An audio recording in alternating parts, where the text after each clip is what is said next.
Well, hey, welcome to the show before the show, where I check to make sure everything is working. And I was teasing the idea because I've gotten asked for it in the past that folks apparently want background music for these streams, which is not a laughing matter. It's very serious, and it's totally doable. It's totally possible. I just don't have a playlist that's orchestrated that I like for this, but the provider of royalty-free music I use, they have playlists. So I was listening to a few, and none of them really fit my vibe personally. But maybe I'm wrong here. Maybe you like them. I don't know. Playing with Power MTG. I never heard of this group. No, hey, Pat, bro, such a fan of your content. Thanks. I'm a fan too. I hope this stream goes well. We'll see. No, I'm it's been a while since we've done a deck tech outside of the more recent Is It Gandalf list that we constructed. We don't really do these with regularity. I'd like to change that though. Provided you all enjoy these, then we should do these more often. So that's sort of the plan of action here. Otherwise, it'll be me recording a bunch of shorts and then pre-recording videos as often as me and the team can. And on that note, just during the show before the show here, I've onboarded some writers that are assisting. You might have noticed if you look at our recent listicle/guide style videos, there is research and script credit in there for contributors. I'd like to thank our writers now. There's two of you that are actively working, potentially three, and I'm all the more excited for that. The goal with LGG is to move forward and create content for every TCG that I and my team enjoy, and I want to keep expanding on the team and doing more of this. So you should expect more pre-recorded content. The live streams are a little bit iffy. It really just depends on what works or what people enjoy. I was going to do a live stream set review for March of the Machine, but there weren't that, and you know, it's funny because having done almost exclusively cEDH content and then trying to broaden our scope here, at least within Magic, we're going to be talking about other TCGs in the future, probably starting with One Piece TCG that you can actually see behind me, behind this mic. There was a lot of backlash, and I'm like, well, I mean, I don't know. We should be able to talk about these things and have fun with them, regardless of whether they're cEDH or not. So it's sort of morphing that live stream idea into just a overall coverage of the set, but man, I'm having a tough time with Red. I'm not seeing anything really great in Commander from Red, so I kind of cheesed it.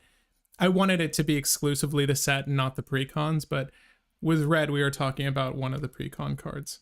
I still need to formulate that list, but yeah, it's been going really well here, and I'm glad to be back. But let me see. Hamster Mafia, boo over what? Boo over what? That's the stream started early. By the way, this is higher. So deck tech today. Yes. We are doing a deck tech for Kroxa and Kuronos, which obviously I want to jump into in a second. We're doing this over on Tapped. Okay, a few things. This will be, or attempt to be, a high-powered and or cEDH brew. Okay. So get that out of the way. It will include Altar of Dementia, which is sort of the go-to combo card for this list that does not exist. I mean, the cards aren't even out yet. So this is going to be a new deck. I'm sure there are other builds. If you have experience with other builds and you want to make suggestions, well, that's why we do these live. I'm not a know-it-all, though I pretend to be. Hardly. Not a know-it-all. I'm sure I'll make mistakes with card choices here. I did try to build out our land base for this so we don't have to think about that. All we need to do is think about the rest of the 99. And it will include Altar of Dementia, which we'll talk through. But what I want to get at is I use Tapped Out because on Chrome, I can get it to run without ads, and it's nice to look at. But Kroxa and Kuronos, they show up. You can find them on Tapped Out. You can select which art you want on Tapped Out. But for some reason, right now, it was working earlier too, but they're not showing up now. So when we switch to the main streaming screen, which we'll do in a few minutes here, I'm going to have Kroxa and Kuronos up at the top right. If you want to follow along, the first link in the description here should be for the deck list. So you can follow along and you can goldfish it, and you can play with me as we get the deck going. But for right now, it's pretty bare bones. You should be able to use that link now. So I don't think it's private. I need a deck cycle it. Yeah, we'll do that later. We'll worry about that later. We'll start by going over Kroxa and Kuronos in a second. I did want to take a second though, just with you in the audience. Hi, 10 viewers. Thank you for joining me. Hamster's name is Boo from Minx. Oh, got you. By the way, Minx and Boo, really good card. Gotta say. I didn't get to play it, but it was played against me in a cube recently. I was playing mono blue, so did I lose? Not that evening. But Minx and Boo were pretty problematic, I'm not gonna lie. Okay, so here's what we are gonna do. I can't hear this. Shouldn't be able to hear this. But I'm gonna play some music. I want you to let me know if it enhances your experience. Okay. With that in mind, let me see if I can find a playlist, a proper playlist here. I was listening to, again, mindfulness earlier. No. It was very meditative and nice, but I don't want you guys to fall asleep on stream. I'm going to try to avoid that. We have Easter cinematic. We have spring wedding. Let me know if any of these sound good. Dark electronic. Hold up. Dark electronic could be good. So I'm going to make sure this doesn't like kill your eardrums. Hold up. Okay. Okay. Let me know if this is good. The Maze by Material Girl. I also don't want there to be lyrics, so you can tell it's a very delicate balance. Okay. Can you hear that? Is that coming through? Huh? No? There you go. Tell me if you can hear that. Do you like that?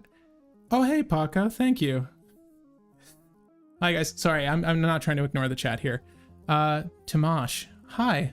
Hi.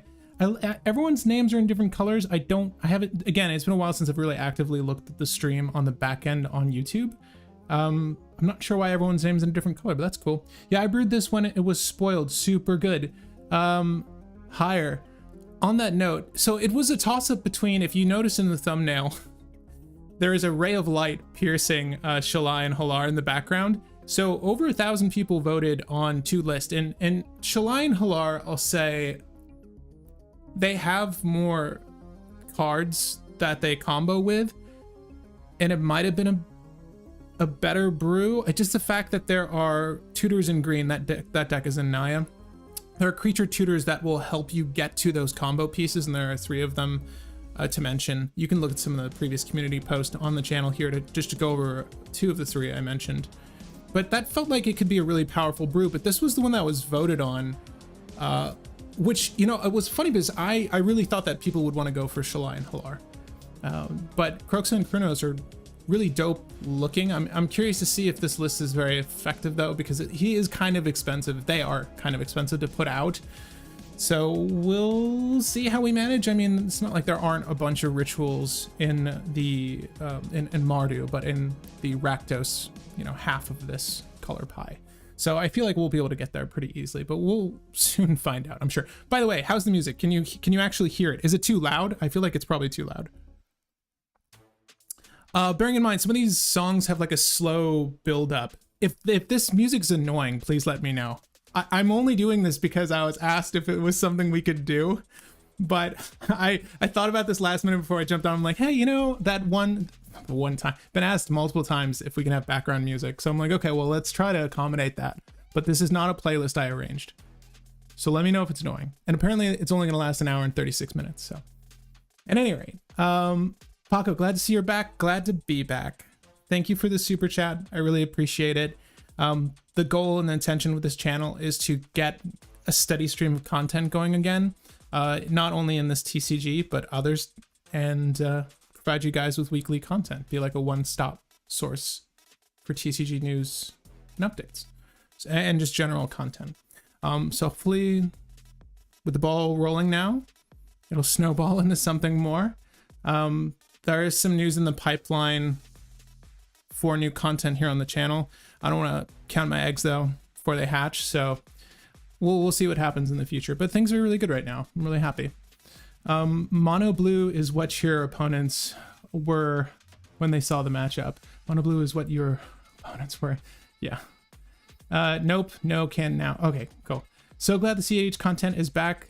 So am I. You know, I want to do, and again, like I was mentioning earlier, I do want to do a diversity. I don't want to only stick to cEDH because it is such a small part of the community at large, but I do, because this channel was at its core a cEDH channel, I do want to make sure that we emphasize at least a handful of cards. But to be frank with you, when new sets come out, generally speaking, there may only be 1 or 2 cards that might see play in a cEDH setting. It's very rare that, because a lot of the decks out there, the 3 to 4 to 5 colored list, they're kind of solved with what their utilities are in the 99, and then there's just a handful of meta choices to be made. So it's very rare that something new is introduced that people, like everyone, will want to use and that needs to be discussed and needs to be talked about outside of legendaries. Legendaries are obviously fun to talk about, fun to work around. These haven't been solved, you know, like the best play lines or best practices with legendaries until they've been played for a handful of times and then ultimately solved. But I do want to try to cover more things outside of that for folks that even just want to play high power or below that. So don't expect everything to be like hyper competitive, just because it can't be. Depending on your brew, I think you actually get away with Trinisphere. Really? Music is fine. Okay. If it gets annoying, let me know, because I've not listened to any of these songs. I've not vetted any of these songs. But dark electronic, that sounds really dope to me. The source I'm using is called Soundstripe, if anyone ever wants to source music. I actually really like them. Not an affiliate. Wish it were. There would be a link in the description if it were. Maybe I should reach out. But Soundstripe, their collection is really excellent. But there's a couple of artists. I think it's called... One artist is called Third Age, and they do a lot of cool fantasy soundtrack music. I'll just call it that. Like the scores that could be in movies. Very, very cool. I might even just look up Third Age and play through their stuff. It's almost too epic though. Like, I don't think it's going to stack up to what the stream ultimately is. Hey, what do you think of Rashmi and Ragavan? I hate the fact that, we'll look at Rashmi and Ragavan in a second, but I hate the fact that it's only on your turn. If I'm not mistaken. Each of your turns, like there's a limitation to where it's not really effective outside of your own turn. Also, because it's the first spell you cast each turn, when you cast her, she's essentially a 4-drop do nothing. The effect's amazing, and she might see play in other formats, but I don't know how I feel about her in Commander. But, you know, I've been wrong before. Maybe she's amazing. All right, anyways, I think it's officially time to start this brew. Welcome back to LGG. I'm your host, Patrick Marlette. I'm a guy that talks about Magic sometimes and may talk about other things in the future. Gotta work on this intro. But today, we're gonna be covering Kroxa and Kuronos, a new legendary pair from March of the Machine. Expect more content on March of the Machine, at least over the coming week minimum. There's a lot of cool cards to discuss, and I want to discuss them. No real coverage on the battle sieges themselves, like individually. We did discuss how those operate, and functionally the best ones that were out at the time. They're good. I feel like they've yet to have proven themselves, excuse me. At any rate, getting ahead of ourselves. Let's talk about Kroxa and Kuronos. He'll be at the top right for you, and he's on the screen now. We're going to be over on Scryfall, looking up cards, obviously, for a brew, and I have the deck list that I'll swap to in a second so we can look at what we have so far. But Kroxa and Kuronos are 3 generic, Mardu, 6/6, legendary creature, elder giant dog, vigilance, menace, lifelink. Love all these things. The lifelink can actually be relevant too. So what's unique about Kroxa and Kuronos is it has something called a reflexive trigger. There are only so many cards that have reflexive triggers. I believe Heart-Piercing Masticore is maybe the first example of this. But basically, none of the other text matters unless that first thing's fulfilled, and I'll explain why. Whenever Kroxa and Kuronos enters the battlefield or attacks, you may exile 5 cards from your graveyard. Okay, stop there. Did you do that? Proceed past the period. If you didn't do that, doesn't matter. But if you did do that, when you do, return target creature card, it even says it that way, return target creature card from your graveyard to the battlefield. So whenever, these are all triggered effects. This one is a unique instance that works really well with a card called Altar of Dementia, which we can look at now. So, like I was saying, top right, Kuronos is going to stay up there for you. If you want to follow along with the list, it's called It's Sacking Time, and the title is behind my head here, but Altar of Dementia. Okay, so here's the combo. If you don't know it yet, I'll break it to you now. So I didn't even know this card came out, this like special edition one. This is the one I would roll with. It's pretty sick. It's funny because I have altar art that looks very similar in style to what they did here. You can really tell, like, the more they do these like alternate art cards, they're pulling a lot from the community. But Altar of Dementia for 2 generic artifacts, sacrifice a creature. In our instance, it's going to be Kroxa and Kuronos. We could use other things. As a matter of fact, we might even be encouraged to use other things because the ability to bring back a creature from the grave is actually pretty potent. So maybe we mill and eat, who knows. But if this is on the battlefield, people will be targeting it because target player mills cards equal to the sacrificed creature's power. Okay, so if you're doing the math, Kroxa and Kuronos require you to escape 5 cards, right? That's sort of the flavor here. You need to exile 5 cards from your graveyard. So cast Kroxa and Kuronos. Triggers on the stack. Whenever blah, you may do this. Okay. So we don't need to choose a target for anything. Nothing's happened yet. Did I elect to do this? So before that goes off, you're gonna sacrifice Kroxa and Kuronos. That's gonna cause us to mill 6 cards. And now we still have that trigger on the stack. We're like, okay, well, yeah, I'll do that. I'll exile 5 cards and I'll bring Kroxa and Kuronos back. So this nets us 1 card in the grave. And then, sorry, I should mention, I exile 5 cards to then do the bottom half. Skipped right above that. But basically you'll exile 5 to bring it back. You'll be 1 up in the grave every single time. And we're just going to go through our list to find a combo solution. Now the one that our Discord was discussing that made a lot of sense, and maybe it's not the most efficient play line, I don't know, was a Felidar Guardian line. So what you could do is you can mill yourself until you're plus enough to where, because you're always going to be +1, and you've got more than enough cards in a 99 card deck to be up enough to do this. But basically you'd +1 yourself enough in the grave to go ahead and get Felidar Guardian, which is the cat that bounces a thing, right? It's a common combo card with Kiki Jiki. You'll bounce Kroxa and Kuronos, right? So exile 5, bring back the cat, or bring back Kroxa and Kuronos at ETBs, exile 5 cards to bring back the cat. Cat looks at Kroxa, says, hey, you want to do that thing again? You're going to say yes. You bounce it, enters the battlefield. You may? All right, I will. You'll exile 5 more cards to bring back Kiki Jiki. At this point, if you're super confident, you could just sacrifice its Altar of Dementia again to give yourself the additional cards necessary, like the 6 you'll get off of its power, to go ahead and grab Kiki Jiki. But once you do that, and I'm going to say there's a sorcery speed win. I mean, you need to do it on your turn, because what you'll do when Kiki Jiki enters the battlefield, Kiki Jiki, you're going to use it, tap it to make a copy of Felidar Guardian, which I should probably just show you. It's Guardian is the cat. Yeah, this one. So you make a copy of this. We all know what Kiki Jiki does. Hasty, tap it, create a copy of a thing. So Felidar Guardian comes in. It's a hasty Felidar Guardian. It sees Kiki Jiki. You bounce it, comes back in, and you make an infinite army of these and then swing them at people, right? So that's the general goal, at least in my mind for now. If there's a better solution for a combo creature, let me know. But those two make sense, and obviously we can build in some redundancies here, and we can also build in some Underworld Breach lines of play as well. There's plenty of things we can go with here. I think we should have an alt out beyond the main line of play with Kroxa and Kuronos. That's generally a smart idea. But yeah. Did that all make sense? Did I say that correctly? It's so hot in here. I'm gonna drink some water. Okay. Music is fine, thanks. Has a YouTube playlist. It's fantastic lo-fi style. Duly noted. Yeah, let me know if this style, this dark electronic, is doing anything for you.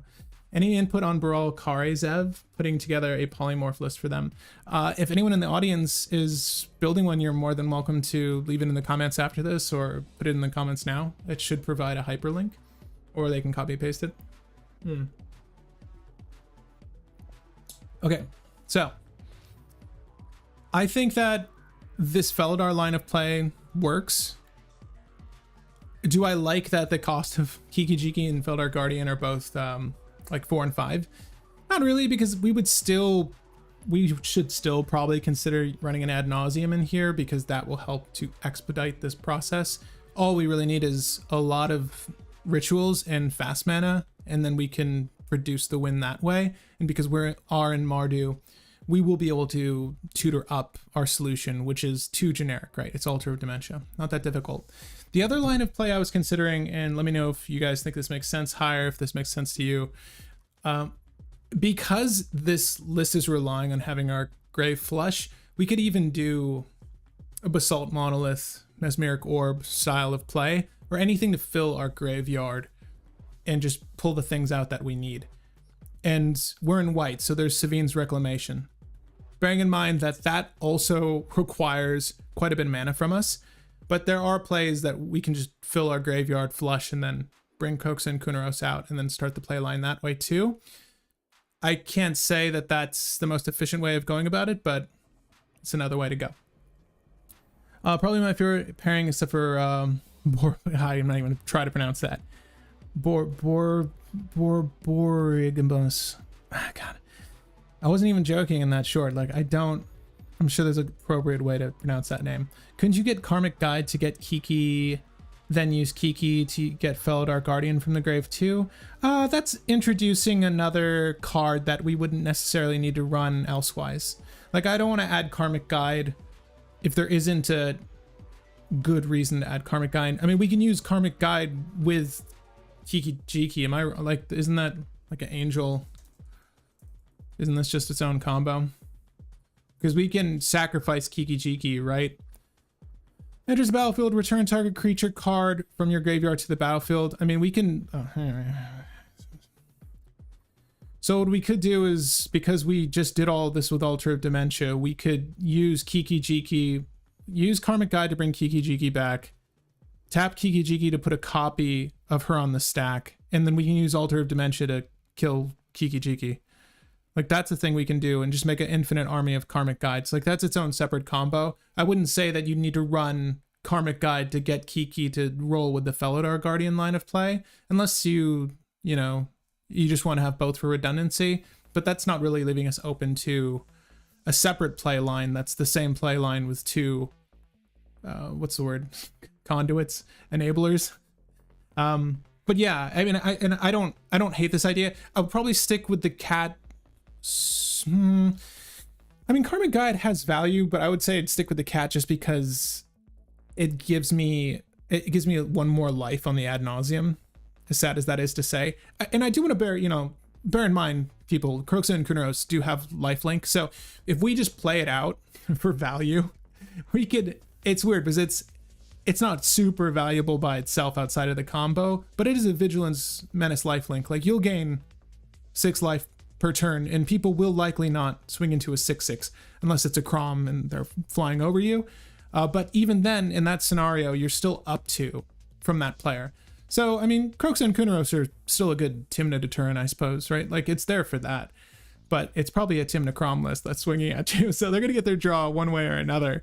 Regardless, I'm going to stick with the Felidar and Kiki line, and then we can add in an alternative win con. And again, I could be completely wrong with this setup. Like, this might not be the most efficient thing. If you know something that's better, please let I in the chat know. But Kiki-Jiki Mirror Breaker is in. Again, tapped out. This was working earlier. Kroxa and Kuronos were working earlier, and it's been causing problems when I've been trying to save out. So if it does, I'm probably just going to switch to making the other Kroxa our commander. Yeah. Okay. That red bar death up there. So ignore the commander right now. We're gonna go for Kroxa. Yeah. Okay, cool. I'm so confused. I set this up earlier this morning and it was working fine. Maybe I don't know, maybe there was an issue with their card. But yes, this is the one with Kuronos. Would Panharmonicon work? Sure, we can take a look at that. And higher, if you're still in the chat, you know, feel free to holler. Like if you are working with a different win con, let us know. I'd be interested to see what kind of play line you're rolling with. But Panharmonicon for 4 generic. If an artifact or creature entering the battlefield causes a triggered ability of a permanent you control to trigger, that ability triggers an additional time. This might be convoluting the strategy a little bit here. So yes, you could add 2 triggers from Kroxa. I don't necessarily know. I mean, it's just doing the thing twice for you, which you're ultimately going to do and not an infinite number of times, a very definite number of times, but you'll be able to do it as many times as you need sans Panharmonicon. So I might exclude Panharmonicon. If we're referring to something with Karmic Guide, maybe, but I don't know if Panharmonicon's absolutely necessary. But what I will do, you can look over the land base if you're looking at the deck. A very, very basic land base, and I wouldn't even say that the basics are of the right ratio because the deck isn't made. So what I'm going to do is just add some cards that are generally good in Commander, like Jeweled Lotus. I want to see what we're left with after we put all of our fast mana and tutors in here. Let me know if like any new fast mana cards have come up in recent date. It's very doubtful that anything new or broken's come to the game, but let me know if something did. I don't know how many artifacts we're actually going to roll with. Something like Mox Opal may not be useful here, but Chrome Mox is usually useful. Mox Diamond's usually useful. Not that this deck is trying to go particularly fast. Like, fast mana is nice. It's more so off of the ad nauseum that we want the fast, free mana. I should probably just stick to a category though. So, ignore the ad nauseum. Let me put all the fast mana in here. So we got our Soul Ring. 2 CMC rocks make sense to me in this world. Only because, like, we'll do the Arcane Signet, but the other Signet, it's Rakdos Signet, and the talisman is called, what is the talisman? I don't remember these things, believe it or not. Indulgence? Yeah, okay. Arcane Signets. We should put Grim Monoliths. And a Vault. And Rakdos Signet. Oh, what am I doing? I'm thinking we should probably add the other. Let's not add the 2 colored rocks. I forgot. We're very much in Mardu here. We're not in Rakdos, despite our effective commander. Did it add the other one? Let me just see what happened here. Okay, let me see if it added the Rakdos Signet, because I don't want it. Did it add the Manifold? Okay, cool. Anyway. Could bring it. Okay, so we're gonna go ahead and add Demonic Tutor. Get all the toots out of the way. Boop. Vampiric Tutor. Imperial Seal. That one expensive one. Is Imperial Seal still expensive? I'd actually love to know, because I still need to buy a copy. If this is a slow deck, maybe Eidolon of Rhetoric would be usable. Yeah, it was suggested earlier that we go for some stacks, and to be honest, something like Trinisphere wouldn't be the end of the world. Eidolon of Rhetoric, in case you guys don't know, it's a rule of law effect, right? And I'm all for rule of law effects. It's this one right here. Can't cast more than 1 spell each turn. So this does stunt us. I think that if our 1 spell this turn was, it should really be Aethersworn Canonist is what I'm saying. Like, because this is a rule of law effect that still allows us to manipulate our combo, excuse me. So even if we just, and you should be trying to pop off with like a Silence, or maybe we even put Grand Abolisher in this list. I know that that is probably gonna be the #1 suggested thing for protecting your combo. I generally don't use Grand Abolisher, but this is maybe the one list I would say that it makes sense in, because it is very slow. But what I like about Aethersworn Canonist is the fact that I can play my Altar of Dementia and still get my creature cast out of Kroxa and Kuronos if I must, if it's not already out on the battlefield. Bearing in mind, it is a trigger, like it needs to be cast into it, so this actually works really well. So Altar of Dementia, Kroxa Kuronos, that's my one cast. Start the line of play. No more casting. If no one stopped us at that point, then I think we're probably in the clear. But we can do Aethersworn Canonist. I really don't mind that. For now. And if we want to go the Staxy route, we can talk about that package in a second. I do want to add just a few more tutors, like Wishclaw Talisman. And, sorry, Demonic Tutor, Vampiric Tutor, Imperial Seal, Wishclaw Talisman. Let me know if there's any good tutors I'm missing. I'm going to add Gamble in there. It's funny because I'm running Ad Nauseam and then we're considering stacks. I feel like our hands may dictate a lot of what approach we actually use, because Ad Nauseam doesn't really like stacks. Let me just say. Unless you got a lot of free removal encounters to get through the board, you don't really want to roll with too much stacks yourself, but tutors. And are there any good white tutors here?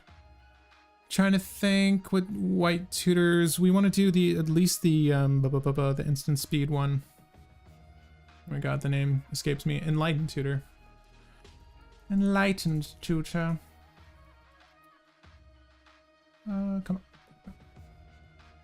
on. Imperial Seal is like $70 still, man. All right, jeez. Okay. That's crazy to me. Sorry. Maybe use some self-mill like Stitcher Supplier and Buried Alive. There's some Stitcher Supplier lines of play that could work. Buried Alive isn't really self-mill, but it is more or less the strategy we're referring to. If you're suggesting we Buried Alive the combo pieces and we've self-milled up till that point so that we could just Kroxa Kuronos and then win, Buried Alive makes total sense. As a matter of fact, we could Buried Alive if our graveyard was flush at this point, which it very well likely could be. I think we could, sorry, just to go over the Buried Alive mentality. You would need at least 5 cards to exile, and you would Buried Alive your, in this instance with this deck that we're making now, the Feldar Guardian, Kiki-Jiki, and anything else. I believe it's up to, so we could fail to find that third one. But provided you have 10 other cards in your graveyard, which is, it really depends on the state of the game. I don't know if we're really going to be there early game. Like, this is much more mid to late game win if we're trying to rely off of just that. And this is why you suggest Mr. Shrimp, presumably self-mill. With that, we can win just off of Kroxa and Kuronos. Altar of Dementia is a nice one-shot package. Like, the deck doesn't really require it. It's just a nice 2-card combo with our legendary. Terror of the Peaks could be cool, and Drannith Magistrate would deny our opponents. Okay, so Terror of the Peaks. I know it's a dragon. I know it's some form of staxiness. Spells your opponents cast target Terror of the Peaks cost additional 3 life to cast. Okay. Whenever another creature enters the battlefield under your control, Terror of the Peaks deals damage equal to its power to any target. Huh. Is there a version of Terror of the Peaks, or it doesn't need to be a creature, but a version of this card that functionally hits all opponents at once? That I would be super interested in. This is dog shit though. No, this is actually really good. Like, this actually works for us. Oh, Grim Tutor. I wouldn't say that Grim Tutor is good enough in a 3-colored list. And I'm probably missing tutors if I'm being honest here. I think I got most of the big players out of the way though. But Grim Tutor is just a little too costly for me. If we're running Trinity Sphere, maybe it makes sense. But yeah, I really like to think that white had more to offer. There's the one with the dove on it, but that's not good. We don't need enchantments. And then there's red doesn't really have anything for us. I'm gonna put Tybalt's Trickery in here because I'm a sucker for Tybalt's Trickery. But that's maybe the last red card that's immediately coming to mind for me. I do want to put our rituals in at this point as well. So like, we'll get the red ones out of the way first, but we've got Pyretic Ritual, Desperate Ritual. Boop. We could put in the 1 for 2 as well. What is the Ice Age? Add one red. It's a ritual in red. What is it called?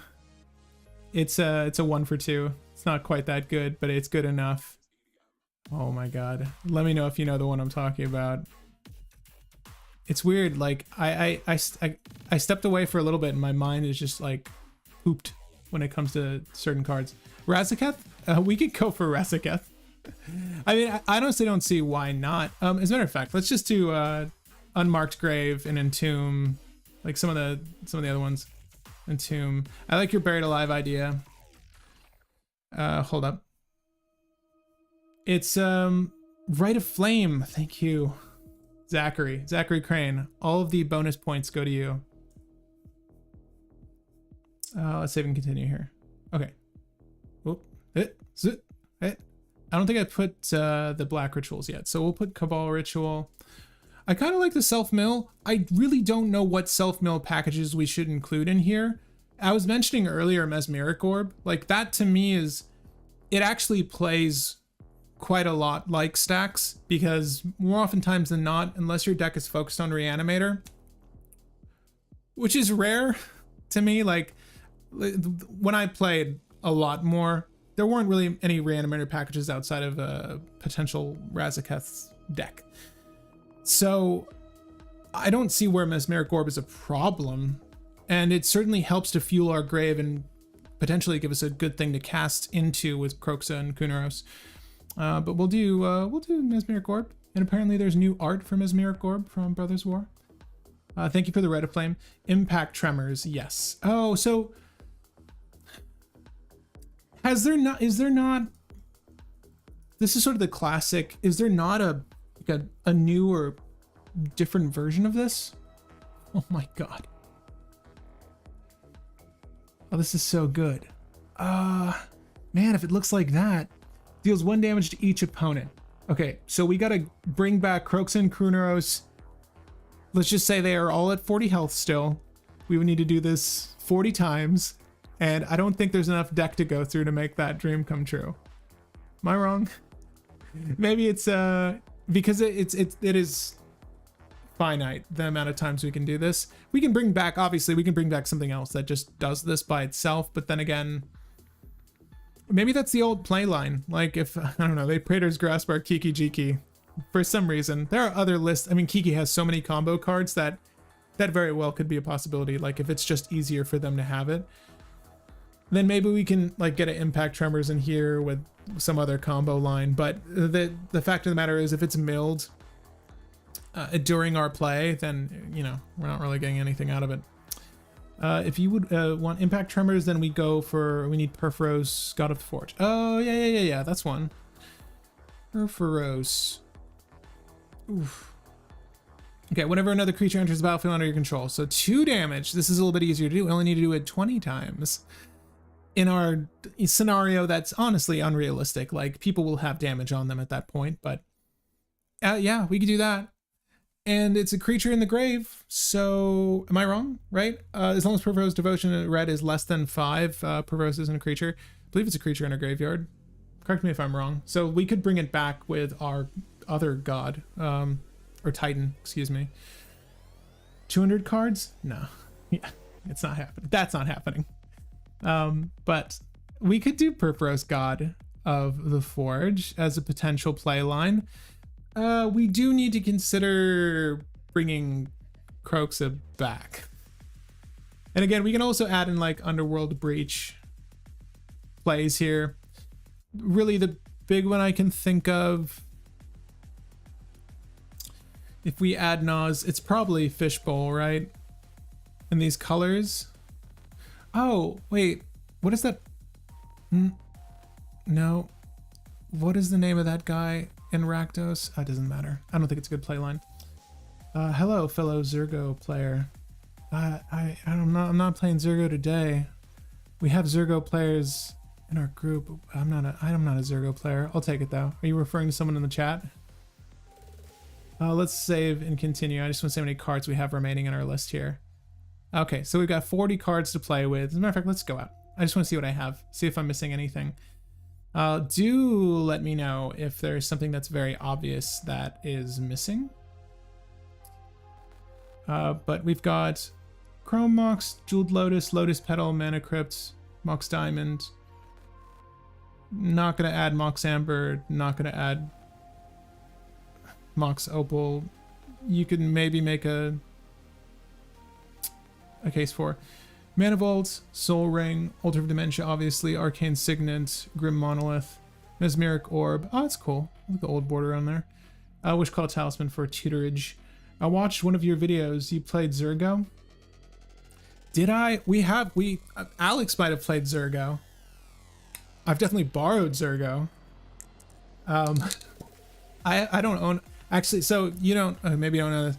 I don't own any blue cards. I'll play blue in other formats, and I like to think I pilot blue pretty well. But I don't play blue in Commander because I think the color is a little unfair in Commander. It's just my silent protest. I'm not saying anyone else, like, I'm not gonna poo-poo on people for playing blue, but I don't personally play blue in Commander, so that's, I wouldn't have a Zergo deck is what I'm saying. But I might have played one on camera at some point, maybe. Wouldn't have been mine though. Matt P, missed you. Glad you're back. I'm glad to be back. And I'm gonna take a little Lefroy break here. Sorry. I got this, sorry. This, not that this is an important part of this show or even a segment, but look at this. Look what I got. I bought a bottle of 10-year Lefroy. It was for the same price as just the bottle. I got a set with 2 glasses. The world's dumbest looking glass. I have Lefroy all over my finger. That's okay. Gotta work. Pouring skills aren't included in the purchase. Oh, that's good though. Okay.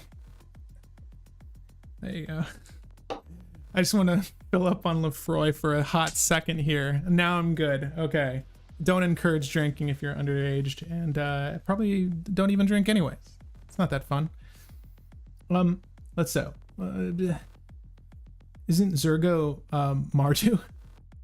Oh my god. When you said Zergo, my mind went to the guy that Post Malone got a character card of. Not Zergo Helm Smasher and like Bell Striker. No, they're not blue. What the hell? What's the name of that guy? The one who gets Necropotence and then tries to win with a Shimmermer? Or at least that was one variation before. Zur. My mind went to Zur. Isn't there a Post Malone version of this card? I'm sorry. You're not crazy. It's not you, it's me. I've definitely played Zergo. I don't own or play as Zur, is what I was trying to say. Damn, take your time, why don't you, Scryfall? Lefroy is crazy intense. Zur the Enchanter, thank you. Yeah, no. You're right. That Zergo is definitely Mardu. Zergo is definitely not in blue. At any rate. So we've got our combo cards here. Ignore, other than Kiki-Jiki apparently, which we'll need to fix. But Kroxa and Kuronos, Aethersworn Canonist, sure. We've got our Ritual Suite. Right. And Ad Nauseam. We might want to bring... Because we can win, if we just did Buried Alive and like Animate Dead or Reanimate, we could bring back... Oh, see, now there's where Karmic Guide is better than the cat. If we just wanted to go for the win with that line of play. If we animated the Karmic Guide and brought the thing back, maybe I just go for Karmic Guide. I've always wanted to play with Karmic Guide anyways. At any rate, going out of here. We're going to add Kiki-Jiki, which I apparently didn't add. I swear to God, I put Kiki-Jiki in here. Am I crazy? Well, I was wrong about Zur. Application. Oh no. Yeah. Zur Enchant. I thought you meant this guy, okay? And I just want to see if if I'm lying to you. I feel like there's a Post Malone version of this card. Am I wrong? Was it for other people to buy, or did he just get his own? No, it's a thing. Okay. I totally thought that's what you meant. Anyways, Wheel of Fortune. Yeah, I mean, that's a way to fill your deck. I don't really like wheels in general, but we can add Wheel of Fortune minimum. So you don't play Scarab God now. To be fair, my playgroup hates Scarab God decks. Dread Return is a good return spell. I like Karmic Guide myself. Okay, yeah, we're gonna go with Karmic Guide here. Over the cat, which is to say, I need to find that cat. Yeah. Okay, we're gonna bring Reanimate into the list. We're gonna bring. I'm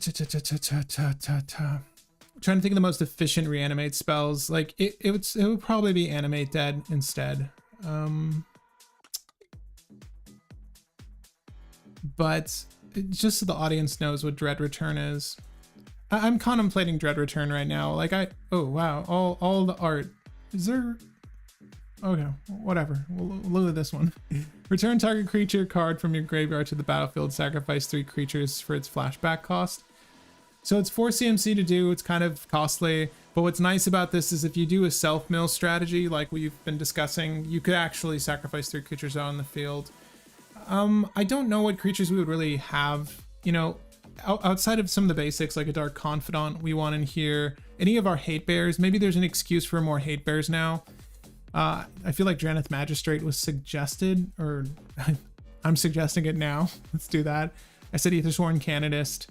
If there's any other draw utilities you want to include, I will put Archivist of Ogma in here. That seems pretty good. As well as the that black creature that steals stuff from people. It's you get to cast the thing. Oh my god, I don't remember its name. Cast. It's black. No, this is black. It's a creature. And it's 3 CMC, 2 CMC. Yeah. If you remove Cat, Buried Alive, Reanimate isn't a full combo with Kiki-Jiki Guide, you need to sack Outlet or a blank creature. Yeah, so let me see here. Oh, Dockside Extortion is another creature we'll have fun getting rid of. Well, I still don't. Did I put Animate Dead in here yet? Yeah. Okay. So we've got 2 reanimate spells, which is probably enough. Dothy Voidwalker. Thank you. Oh yeah, I forgot about Opposition Agent. Are people still on Opposition Agent? Do we like Opposition Agent as a card? As a matter of fact, okay. A very serious question. I don't. Do we like Oppo Agent? I'm curious because she was always good in my book, but I know a lot of people started, you know, getting off of using her. So I'm curious, are people still on Opposition Agent? Is it worth running in the 99 as a stack speed? Probably, right? If your deck is slower or mid-range, probably makes a lot of sense. But I'm sorry, we want to add Dothy Voidwalker. That's a very good card. So I'm told. But to address what Cameron's saying, so let's just look at the deck really quick. You're right though, like if we were to do Karmic Guide into Kiki-Jiki, we would still need a way to sacrifice Kiki-Jiks, right, to do the thing. And there's not a good way to do it elsewise unless you had Blink, right? So the Buried Alive pile would look like Felidar, Guardian, Karmic Guide, and Kiki-Jiki. Man, I really hate that. They're so expensive. Yeah, there's no escaping it, is there? Okay. You're right though. That's the only buried pile that we're creating. And I definitely want a separate win con outside of this, but we have 70 cards in the deck with this. But thank you for the card names there. I appreciate it. All right. Deck's looking okay. We have some stacks. We have plenty of toots. I'm trying to think of any other utilities that work well with this. We want to add more. Yeah, thank you. Esper Sentinel. Esper Sentinel's good, or so I'm told. Oh, we literally just talked about Esper. And we would add Smuggler's Share. There's a couple of other draw utilities that we should probably consider, right? Smuggler's Share is not bad. And I really like... Not the Phyrexian Arena, but we don't need it though. It's just overkill. Dark Tutelage. I like Dark Tutelage a lot. But then again, with our curve the way it is, I feel like this is going to hurt. I just like the fact that you can turn one this off a Mana Crypt. God willing. But yeah, I'm off of it. I would rather look over some control pieces. So, I mean, we literally put just the one Tybalt's Trickery in. So let's just go ahead and add some. Sorry, I don't mean Red Element spells. I mean Pyroblast. Pyroblast. Okay, I'm gonna have to type in a few more letters here. Pyroblast, and then I would like to add in the Misdirect. Imp's Mischief's probably okay here. We want Deflecting Swat. Just adding in some interaction. We definitely want to consider, obviously, the silence effects. Add a silence. World Gorger, Animate Dead as backup. Oh, okay. So Zachary's suggesting we do... So this is infinite mana.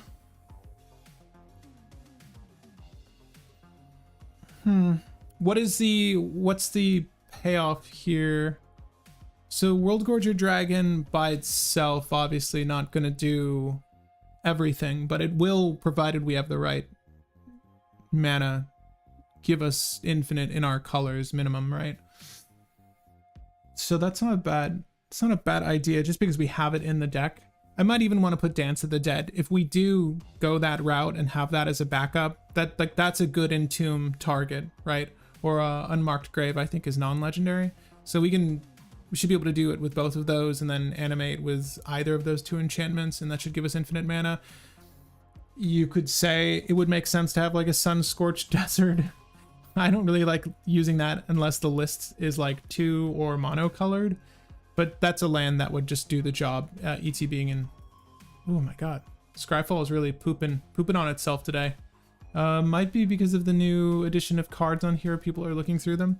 But I wanted to go over what World Gorger does for people. If you've never seen this loop, I think I illustrated it on a short ages ago. Oh my god, wow. Oh. Yeah, I mean, there's just cool art now. I'm always tempted by the art more over anything. This is amazing art for World Gorger Dragon. No offense, I had someone who, I have a full art version of this card because I had someone paint it, so it looks really cool. This is a pretty dweeby looking dragon in my opinion, relative to this. This looks so cool. It makes me want to play it. Here, that's probably the next poll. I feel like we're done with this one. Do we want a World Gorger loop? Are we Anya Falcon Raft now? Do we World Gorger Dragon? Because what's nice about it, I mean, it frees, and unfortunately, like, if we do go for a sub-strategy of stacks, hate bears, and we're using the World Gorger Dragon loop, it opens us up to everything, right? If we're holding the board down with any amount of stacks. And we haven't added that much yet. We've added some hate bears here and there, but not enough. But do we World Gorger?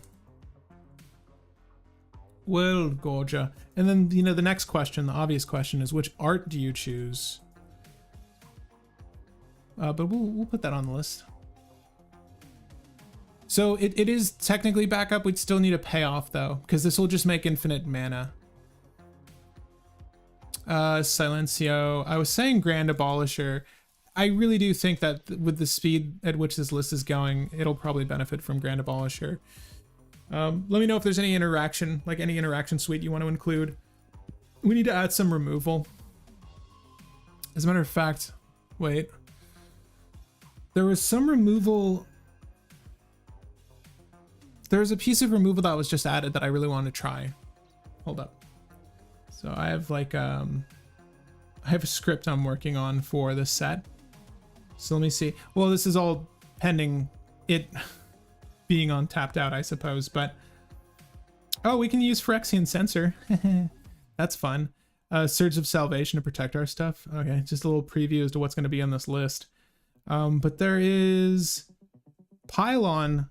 I really think is decent removal. It's a Convoke removal, but it hits creatures and planeswalkers and it surveils. And pending your group, planeswalkers could be very relevant. I also like... I wouldn't say for this list that makes sense. I mean, if we had a lot of hate bears, then I could see Pylon actually being effective, but I don't know if we're gonna have a lot of hate bears. We don't want to use... What was the... Okay, there's the... If you control your commander, it's free black removal spell. You exile a thing. Which one's that? Like, we don't have a commander that... I don't think that our commander's going to be out very often because of the nature of the Altar of Dementia combo. So even deflecting SWAT feels a little weird to me. So like the free, if you have your commander stuff, feels odd as an inclusion. Flame Scroll Celebrant is being suggested. Here's what I'm going to do. Flame Scroll Celebrant. Skyfall. Skyfall is failing me today. I do want to check out your suggestion though. So, Deadly Rollick. Yeah, I wouldn't say Deadly Rollick's really useful here. Am I wrong?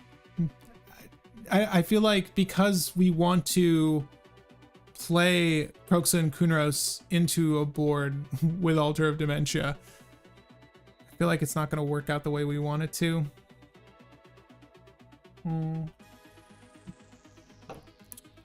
Oh, is this a suggested payoff? Whenever an opponent activates an ability that isn't a mana ability, Flame Scroll Celebrant deals 1 damage to that player. God, Lefroy. It's been a while since I've had Lefroy. It's nice. The back end, though. Oh, yeah. Your opponents can't cast or activate Planeswalker loyalty abilities this turn. Exile, Revel, and Silence. I wouldn't say Planeswalkers are that much of a threat. We're probably considering this top end. I'm okay on Flame Scroll Celebrant, personally. It's looking like people want World Gorger Dragon as a second option here.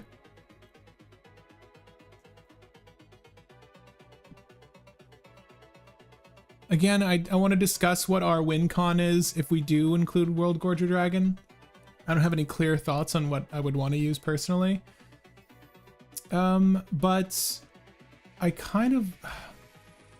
I hate that my mind generally goes to sort of the bigger players in the space, like an Underworld Breach. Like I don't know if there's like a good... A Grinding Station, Underworld Breach, Grinding Station with our...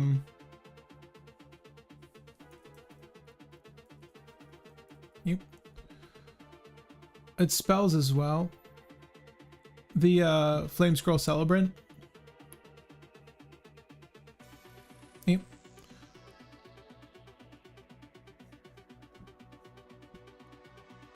Oh. Wow. I don't know why that read that way. As another Silence? Honestly, yeah. I do like Flame Scroll Celebrant. Not that we're using it yet, but because of Dread Return. And we are using Dread Return now. But sacrifice an artifact, target player mills the top 3 cards of their library. Okay, Underworld Breach. So... I'm thinking of like manipulating potentially Underworld Breach, Grinding Station line of play here and just milling our artifacts. And this would be off of an ad nauseum setup. Right, and this is just a good way to self-mill ourselves out of our deck and then potentially into a win. Much the same way we would do, you know, exiling and playing cards with Kroxa and Kuronos, excuse me. It's a very similar setup and plays into the deck, kind of. I'll just add them for now. And Underworld Breach.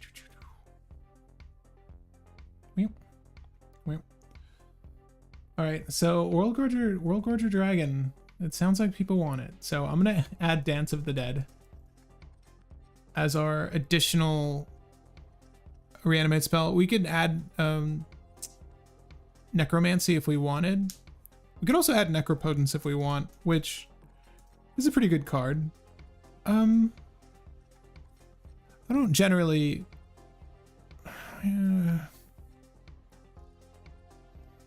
There's a 30th... Yeah, we'll use that version, sure. How powerful do you want this build to be? High power or cEDH? That's a solid question. I mean, generally speaking, I would say we're trying to build for...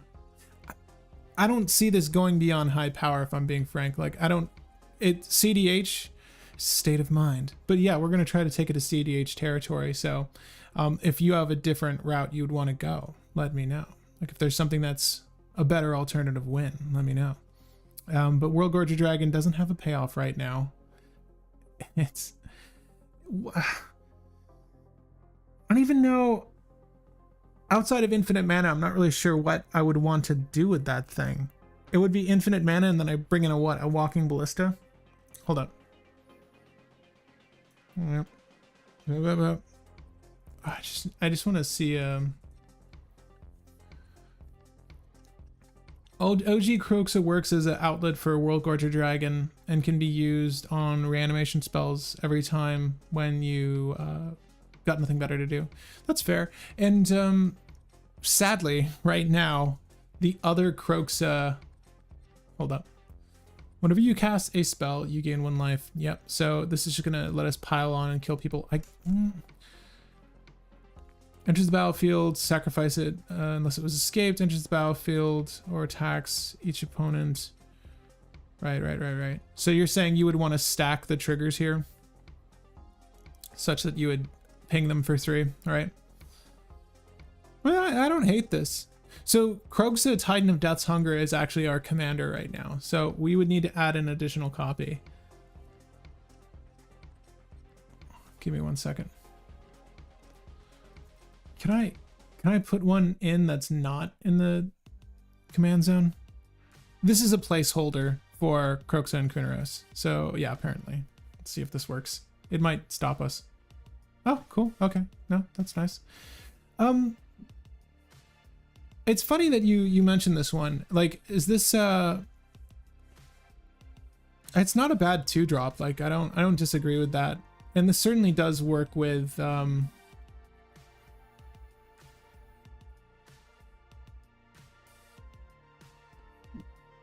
So you're saying it's an outlet with World Gorger Dragon, but like let's talk through this really quick. So provided it's escaped onto the battlefield, then it's an outlet because the ways I'm operating here are going to be sorcery speed, right? Animate Dead, Dance of the Dead for World Gorger Dragon.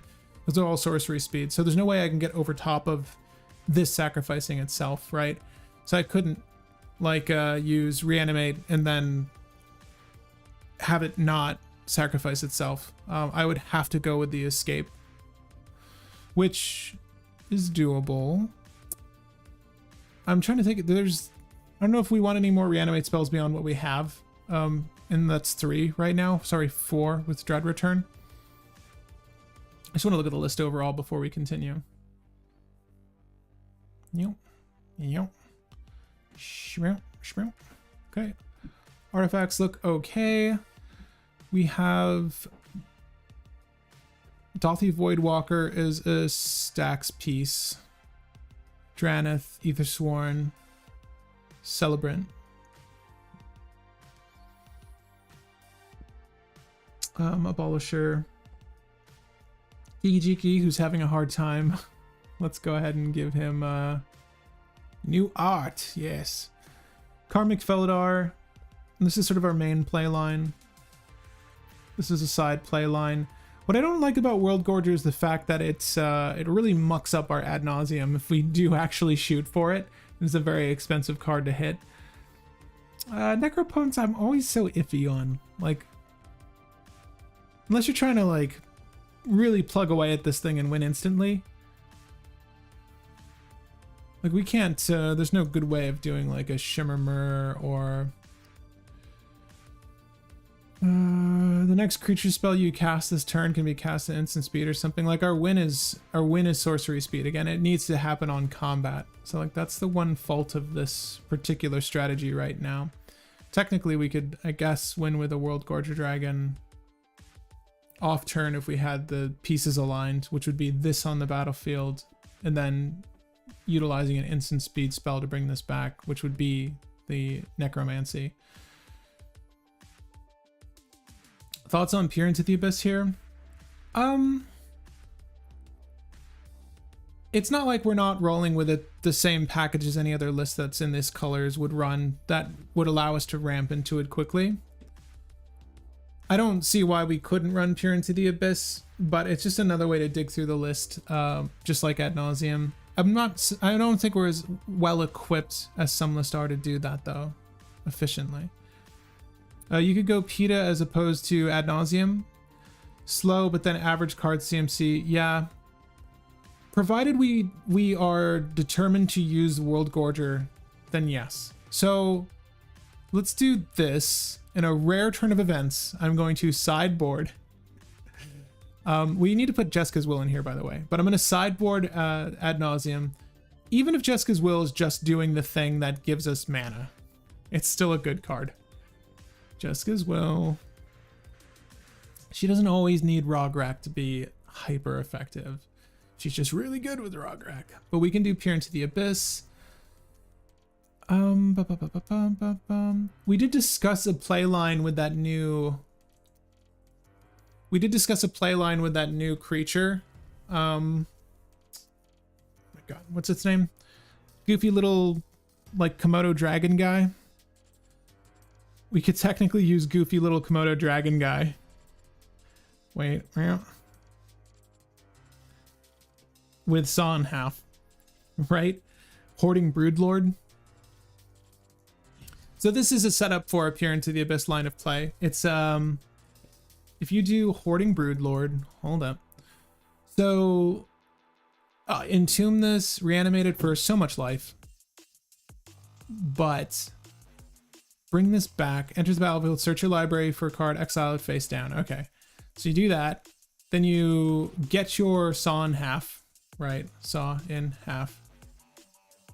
Saw in half. Okay, destroy target creature. Creature dies. This way, its controller creates 2 tokens of the copy of it. Okay, so what you do is you get sacrifice, or in this instance, we could use something like Burnt Offering. I'm sorry, I'm not really explaining myself well.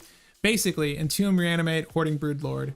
Get another tutor if you don't have one, or get protection, something for yourself, like a silence if you had another tutor. Silence. Get Saw in half. Make 2 copies of that guy. Get Burnt Offering or Sacrifice, and then grab Peer into the Abyss. So this reanimate playline, it's a little costly, but remember your creatures have Convoke. So if we use a lot of your creatures have Convoke, I'm sorry. That's sort of the interesting thing about Hoarding Broodlord is if you cast the spell from exile, which would be the thing you tutored for, it has Convoke. So we can reduce the cost of our playline this way. But basically, you can use this guy to go into Peer into the Abyss, because Peer into the Abyss is what, also 8 or 7? 8 or 7? This guy's 8. So with a sacrifice or with a Burnt Offering, you could directly play into this spell. Right, it's 7. So you'll have enough mana. Not a bad idea. Jeweled Lotus is in the deck. And guys, if you want to follow along with the deck, it should be in the description as well to see if where it is, like if it's up to date. And I'll save it out right now. It should be up to date. I'll do Hoarding Broodlord. I like it. So to answer your question, high powered. Let's just say it's high powered. And I like Saw in half. So Saw in half. I'm trying to think if Saw in half rocks with anything else though. Here, 1 second. Saw in half. I don't know if you can hear above me. A lot of loud noises. Hopefully you're just hearing the lulling melody of Born Every Minute by Neon Beach, which I have no idea what that sounds like. But Saw in half. So if you guys haven't seen this card, you get to create 2 copies of a thing by destroying it with this thing. If that creature dies this way, its controller creates 2 tokens that are copies of that creature. So not great to use on your opponent's creature, but something you can do with yours. What if you could actually use this to like keep a hate bear alive and then make 2 of it, which is kind of funny. Except their base power is half that creature's power and their base toughness is half that. So you get to round up. There's never an instance where they're just going to die as a state-based action, but they are weaker technically. So most hate bears are prone to clasms and any of those effects anyway, so that's hardly relevant. But making 2 of that thing is pretty dope. So whatever that thing is, provided it's non-legendary, go for it. Hey Chris, how are you? You want to see the deck, Chris? Tell me if it's any good. It's probably okay. What about LED? What about LED? Are we on Underworld Breach? Hold up. Wait, did I even add Underworld Breach? We are. Yeah. Why not Lion's Eye Diamond? We could do that. We're not, I mean, yes, we want Lion's Eye Diamond. If we do the fat, I was gonna say the fat Nas. If we do that fat Peer into the Abyss, then yes, Lion's Eye Diamond. Make sure you cast your Underworld Breach first, get that silence off, and then Lion's Eye Diamond that PETA hand. It'll be a good play. Plays Grafdigger's Cage. Stop. What are we running to counter grave hate like artifacts and creatures? We have Frankie. I'm so glad you joined the chat. So, wait, what? There are 2 copies of yeah. No, I know. Wait, is it gonna let me keep this? Please say it lets me. Okay, cool. Is it letting me keep the Kroxa? Cool. Okay. So, bearing in mind, one of these is our commander. I wonder why it struck the commander. Oh, you know why? I think I know why. Because it's the same name. Let me do this. Let me do this without the thing there. We're only doing that because Kroxa and Kuronos for some reason right now just isn't populating on Tapped Out. Again, it did when I set up this list. It's not now. But how fun is that? Pat, we got to get you on Moxfield. So I'm on Tapped Out, like I mentioned off the bat, because Moxfield runs a bunch of ads, and I don't like seeing ads when I'm deck building. And I don't think it's very appealing for you guys to see ads, particularly if I'm not making money off those ads. I don't want you looking at ads. And I'm not paying for an account or doing anything to remove the ads. What's nice about Tapped Out, with the right plugins, I don't have ads, so I just think it's a better visual experience. But we have 10 slots. Show me the removal. What is the removal suite? What is your dream removal suite in Mardu? Give it to me. Coming to the same issue with Dina and Z. Oh, as far as a removal suite is concerned.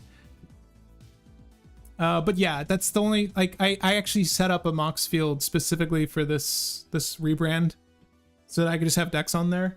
I'm so surprised that my Tiny Bones deck from way back on Moxfield still gets a lot of credit for some reason. I'm happy people are playing it. I haven't updated it in a long time, but if you are also a Tiny Bones player, thanks. Thanks for liking the list. But yeah, let me know what removal suite you guys would want on here to supplement this. Again, any sort of grave hate is going to hurt. We don't have that much removal in here right now. Gleeful Domination. Gleeful Domination. Hold up. I feel like that's going to get it. I'm at this one, right? Destroy target artifact, or if you controlled that artifact, create. Huh. I mean, I don't hate it. It's interesting. So for me, it's things like Shattering Spree are good. One of my favorite spells in the game is Meltdown. I'm not sure why this card isn't played more, but if you've never seen Meltdown, it's one of the best mass artifact removals in the game, in my opinion. You just pump X and then destroy every artifact with that cost. Thing is, if you didn't pop off on your starting turn like everyone else did, if you're 4th in rotation and everyone's dropped their fast mana, just do this for 0 and strike it all. Someone will definitely try to counter it and just help everyone effectively, but that's the nature of the game, right? Yeah, Wear and Tear is good. I like Wear and Tear. But we're talking about removing artifacts here. Wear and Tear works. I like that one. I can speak to my Mardu people. Yeah. Touch the Spirit Realm is one I'm really high on. Touch the Spirit Realm. Let's touch it together. Let's check it out. I've not played this card. Wear and Tear is good. Tear Asunder. Touch the Spirit Realm. Okay, so 3 CMC. When Touch the Spirit Realm enters the battlefield, exile up to 1 target artifact or creature until Touch the Spirit Realm leaves the battlefield. The channel effects.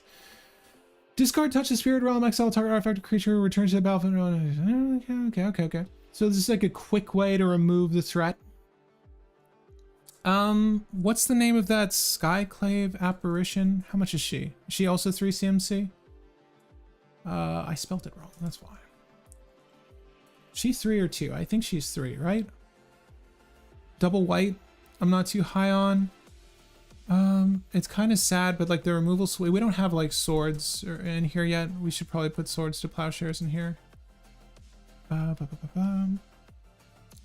This is cEDH, right? Touch 100%. Card is insane. This is cEDH. Yeah, sure. Not Assassin's Trophy or Vindicate. Yeah. Well, we don't have access to Assassin's Trophy, but we have access to Vindicate, I think. Right? Isn't that Orzhov? I think it is black, white, exile, permanent. Yeah. If you guys want Vindicate, right? It is 3 CMC sorcery, so we're not going to be able to do this when it really matters. Look, Assassin's Trophy is the best. Abrupt Decay, still also really good. Yeah, we don't have those. Fire Covenant, thank you. That's a good one. Just speaking strictly of creature removal, yeah, Fire Covenant's fantastic.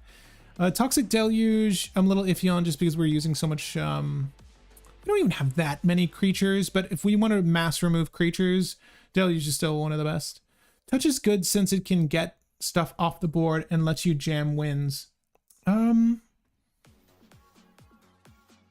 Oh, you know what? We're actually off of Ad Nauseam, so it's not like we're adding another 3 CMC spell this way. And you're predominantly using this for the channel, I assume, right? I mean, it's also just good if you need to slam it as an enchantment. Like, I don't hate that. And it also has really good alt art, so we can go with it. I don't see why not.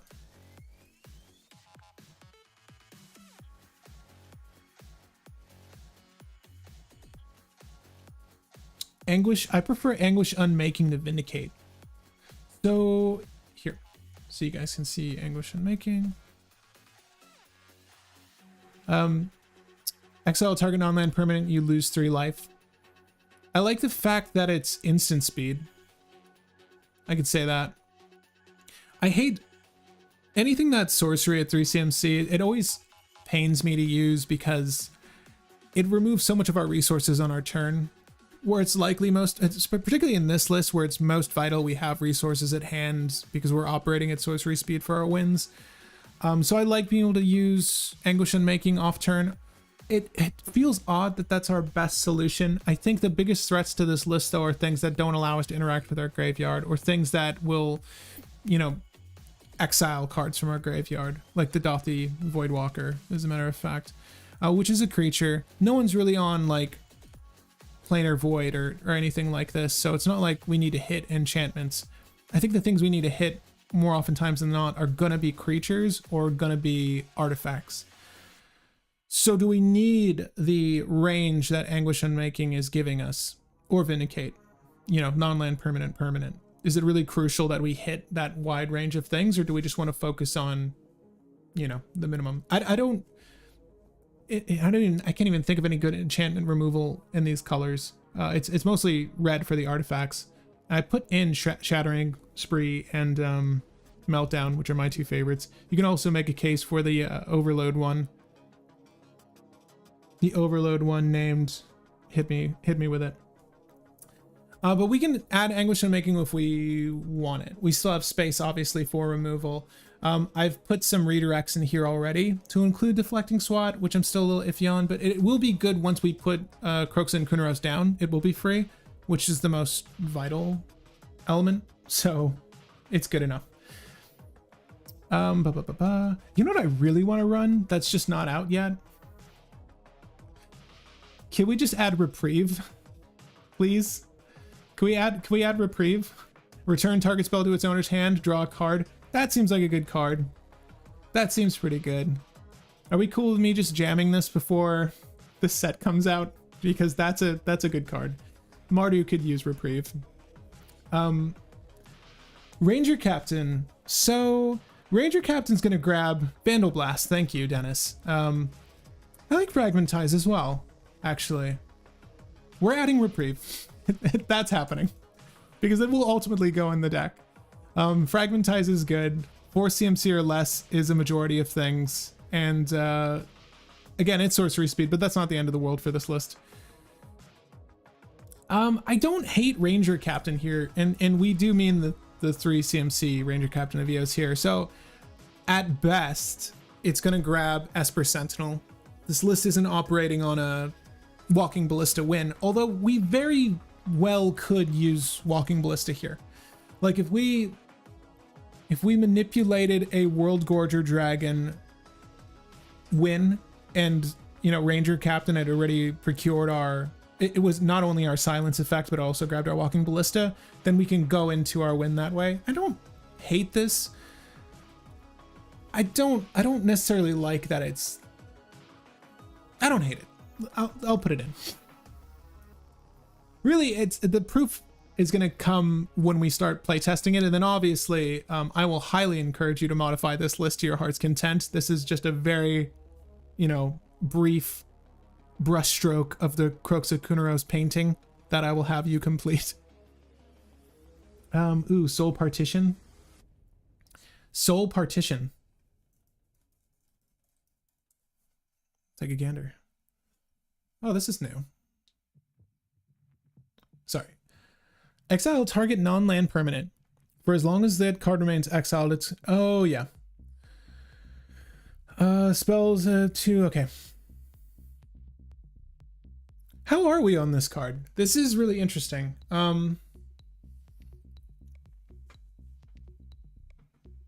This is a super interesting spell. I've not used this. Do we like Soul Partition? Do we Soul Partition? I'll ask. Soul Partition? Anyone?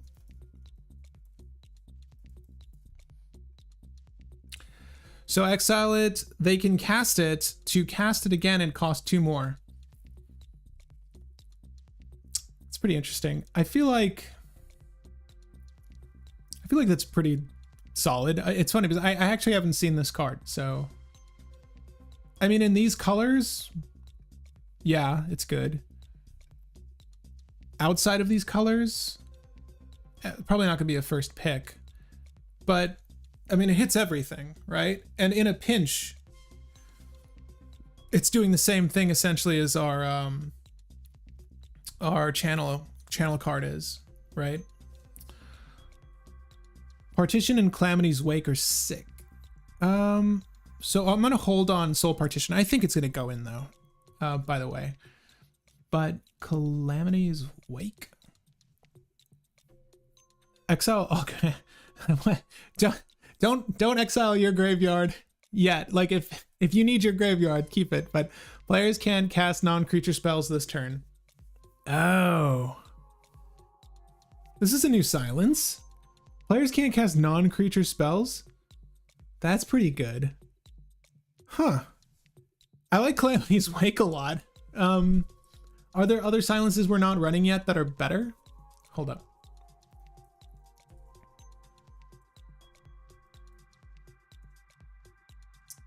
Shwoop, shwoop, boop, boop. We're not on abeyance. I wouldn't say that we need abeyance. And I wanted to look at instant and sorcery specifically.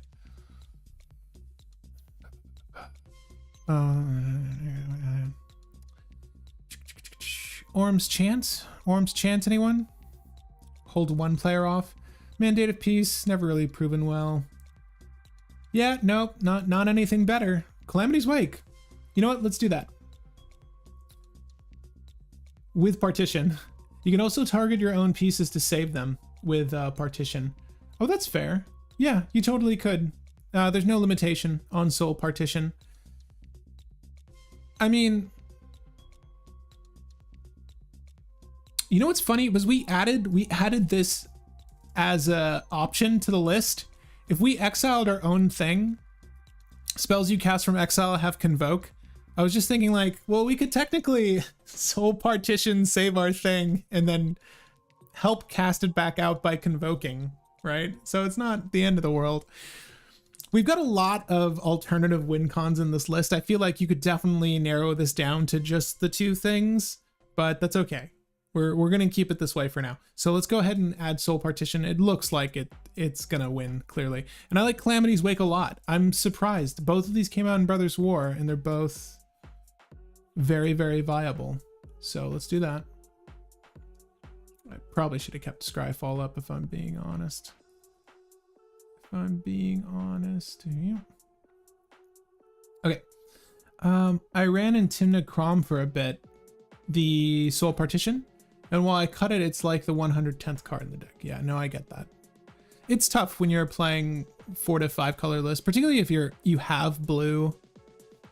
Your general line of play or your general line of interaction is going to be counter, and then you have a handful of removal. But let's go ahead and look at the deck. I just want to assess what we're rolling with before we actually play test this, and then obviously you can modify this list to your heart's content. There's probably a lot to modify here. I would even say that I have a grinding station in here. I have grinding station, Underworld Breach to get us going, which you definitely want to use with Lion's Eye Diamond, right? Like to get the mana in between. Won't exiling your graveyard be really bad? So on that note, Dennis, yes, but we're gonna want to do it prior to going off, because if Altar of Dementia is in our hand, like we have it. We just need to make sure that no one stops us, right? So even if we exiled our graveyard, let's say we had 7 cards in our graveyard, provided none of those are part of our main win line, which is in this instance going to be Feldar Guardian and pardon the ambulance going by the house if you can hear that. It's going to be Feldar Guardian and Kiki Jiki. We should be fine.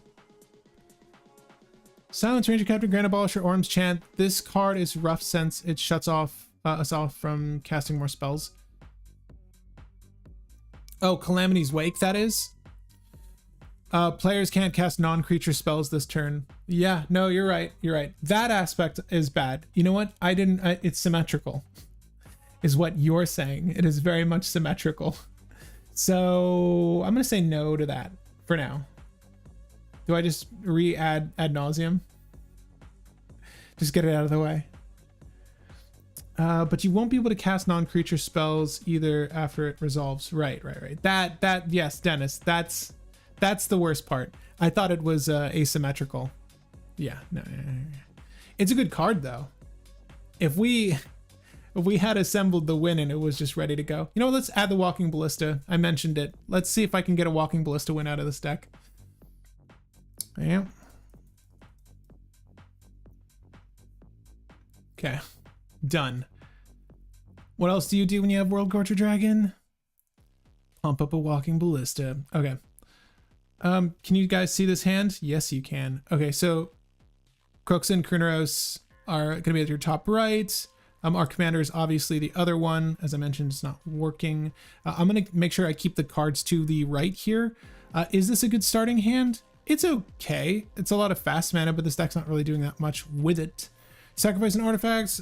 Player puts top 3 cards. Well, yeah, we can really spook someone out by using our own mana crypt to make them mill 3 if they Imperial Seal, right?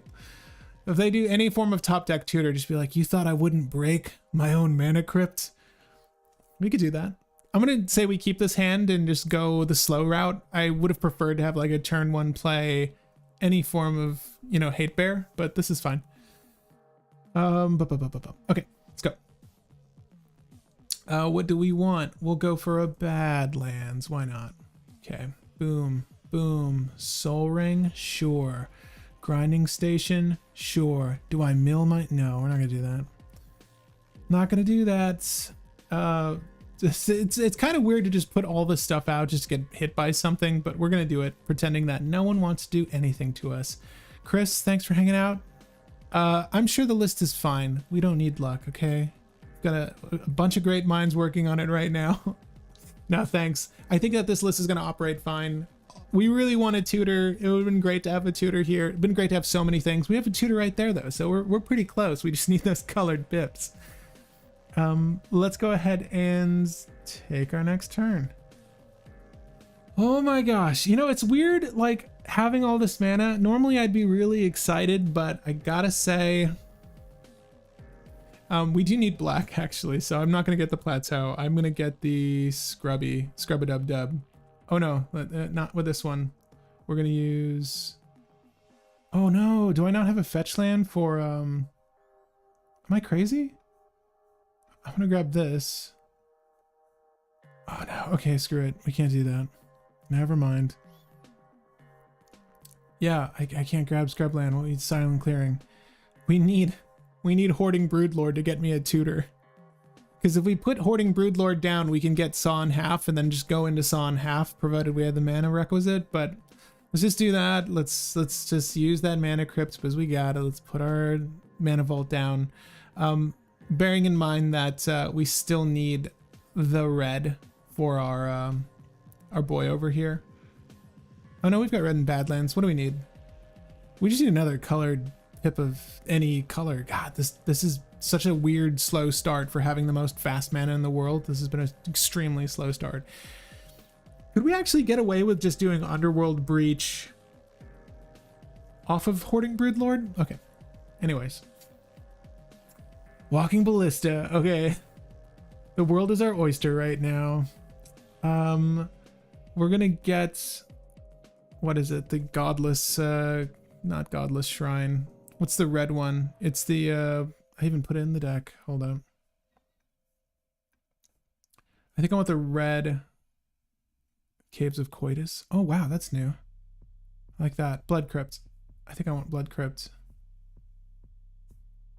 Yeah, let's go for Blood Crypt here. Okay, so this is weird. We have... This is strictly gold fishing, pretending like no one wants to do anything to our board, and I don't see why they would. It's not like we've done anything really spectacular here out of, you know, putting a bunch of mana on the field. A lot of generic mana, might I add. But, I mean, Underworld Breach would be pretty sweet here. Ooh. Anyway, what do you guys say we go for? So, here's what we have right now. We have 3, 5, 7 generic and a lot of, well, no colored mana after this. So if we used Hoarding Broodlord to grab Lion's Eye Diamond, that would be not great. Hoarding Broodlord would really just be setting up for something else. And Hoarding Broodlord can't help to convoke out an Underworld Breach, sadly, because it will never pay for the red in its cost. So what would you say is the best thing to grab with Hoarding Broodlord at this point? If I were to just throw him down like so, I'm okay losing the life or whatever off of the mana vault. We'll mill myself before that ever happens, but we'll go red, or black. Okay. So the tutor card here, I mean, yeah, you'd say obviously Altar of Dementia and then set up for next turn, but too obvious. I almost feel like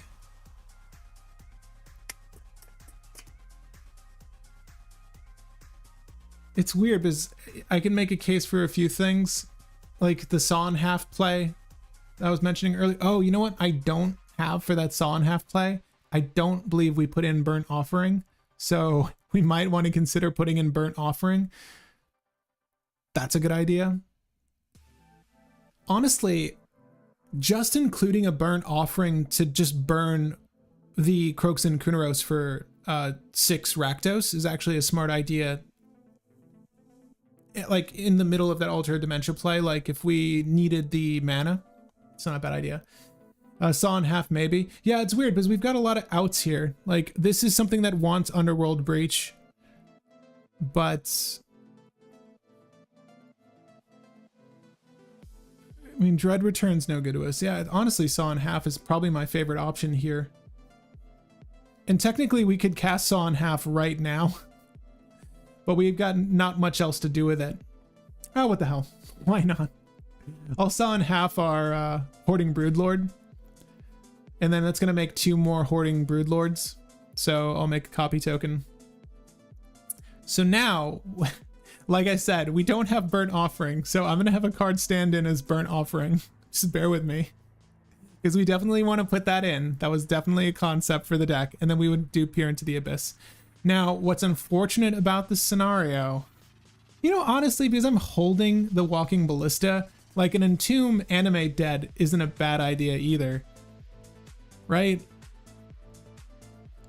There's so many options with Hoarding Broodlord. I actually really liked playing it there, hard casting it. Not that this was the ideal way of playing Hoarding Broodlord, but it's how we did it. I don't hate it though. Dragon, Saw in Half, Vampiric Tutor, Demonic Tutor. Oh, and just get And William's suggesting we just go for 2 tutors. So we did Saw in Half. Like, I was thinking of the, again, the burn. Technically, it's not on the deck. Let's just do the thing that's in the deck then. Just to get all the tutors. I mean, I don't hate it. We've got 2 black creatures that could help us. We could literally cast Demonic Tutor right now. That's how good the exiled spells are, mind you. So I wouldn't say Vampire Tutor's necessary. I would say maybe like a Silence, and then we can go for, no, we do need to go, we can't grab any protection with this. It's like 2 combo cards. I mean, it could literally be Buried Alive, Animate Dead. Let's just do that. Well, I like that. I just want to try to win the game on our next turn. And hopefully we pull a Silence. Sure. Yeah, that's fine. Okay. Shuffle, shuffle, shuffle. Next turn. And we got Reprieve. Look at us. Scalding Tarn. Let's go ahead and get our, let's just do the plateau now. That's fair, right? We'll need that for the Reprieve. Mana Vault pings us, sure. No, before the Mana Vault pings us. No, never mind. We already drew the Reprieve. Screw it. It happened. Okay, so we're gonna go ahead tap here to cast the Buried Alive, right? No one would try to counter that, but we'll just get this out of our deck the old-fashioned way. Right? And here's the sequence that we want to follow. So we're going to tap here, and then we're going to tap here. We have 1 generic floating, right? Which is going to go into our Reprieve, because this is what you'd want to stop at this point. So we're going to go ahead and cast Animate Dead, targeting Karmic Guide. Let's just say that someone tries to stop us. We'll use the plateau and the floating generic we have to cast Reprieve. Again, this is, I'm sorry that some of this is off screen, but the important elements are going to be right in the middle here, and I'll just hone in on them for us. Okay, so we Reprieved. Reprieved happens. We'll draw a card. I'm actually really curious to see what that is. Either Sworn Canonist. Okay, cool. Boop, put that over there. Let's pretend that that was enough, right? I mean, we're trying to pop off on turn 4 here, which was actually pretty quick for how oddly bad that start was. Like, having all the mana in the world didn't help because the rest of our hand was not great. I would maybe have encouraged a mulligan, because we're not playing a commander that really benefits from being put on the field early at all. Like, we could have early cast him, but Hoarding Broodlord was way better an option. At any rate, Animate Dead, Karmic Guide. Karmic Guide enters the battlefield. It sees Kiki Jiki. Okay, cool. Kiki Jiki, Karmic Guide. We'll make a copy of Karmic Guide. Okay, Karmic Guide enters the battlefield, sees Felidar Guardian. Felidar Guardian sees Kiki Jiki. We'll blink it, make a copy of Felidar Guardian. We're going to make 1,000,000 Felidar Guardians, and then swing with the Felidar Guardians. Okay, that was fun, but there are maybe just a handful too many outs for the deck. I would say that I like the Hoarding Broodlord Saw in Half into Fear into the Abyss Burnt Offering. Like, I like that quite a bit.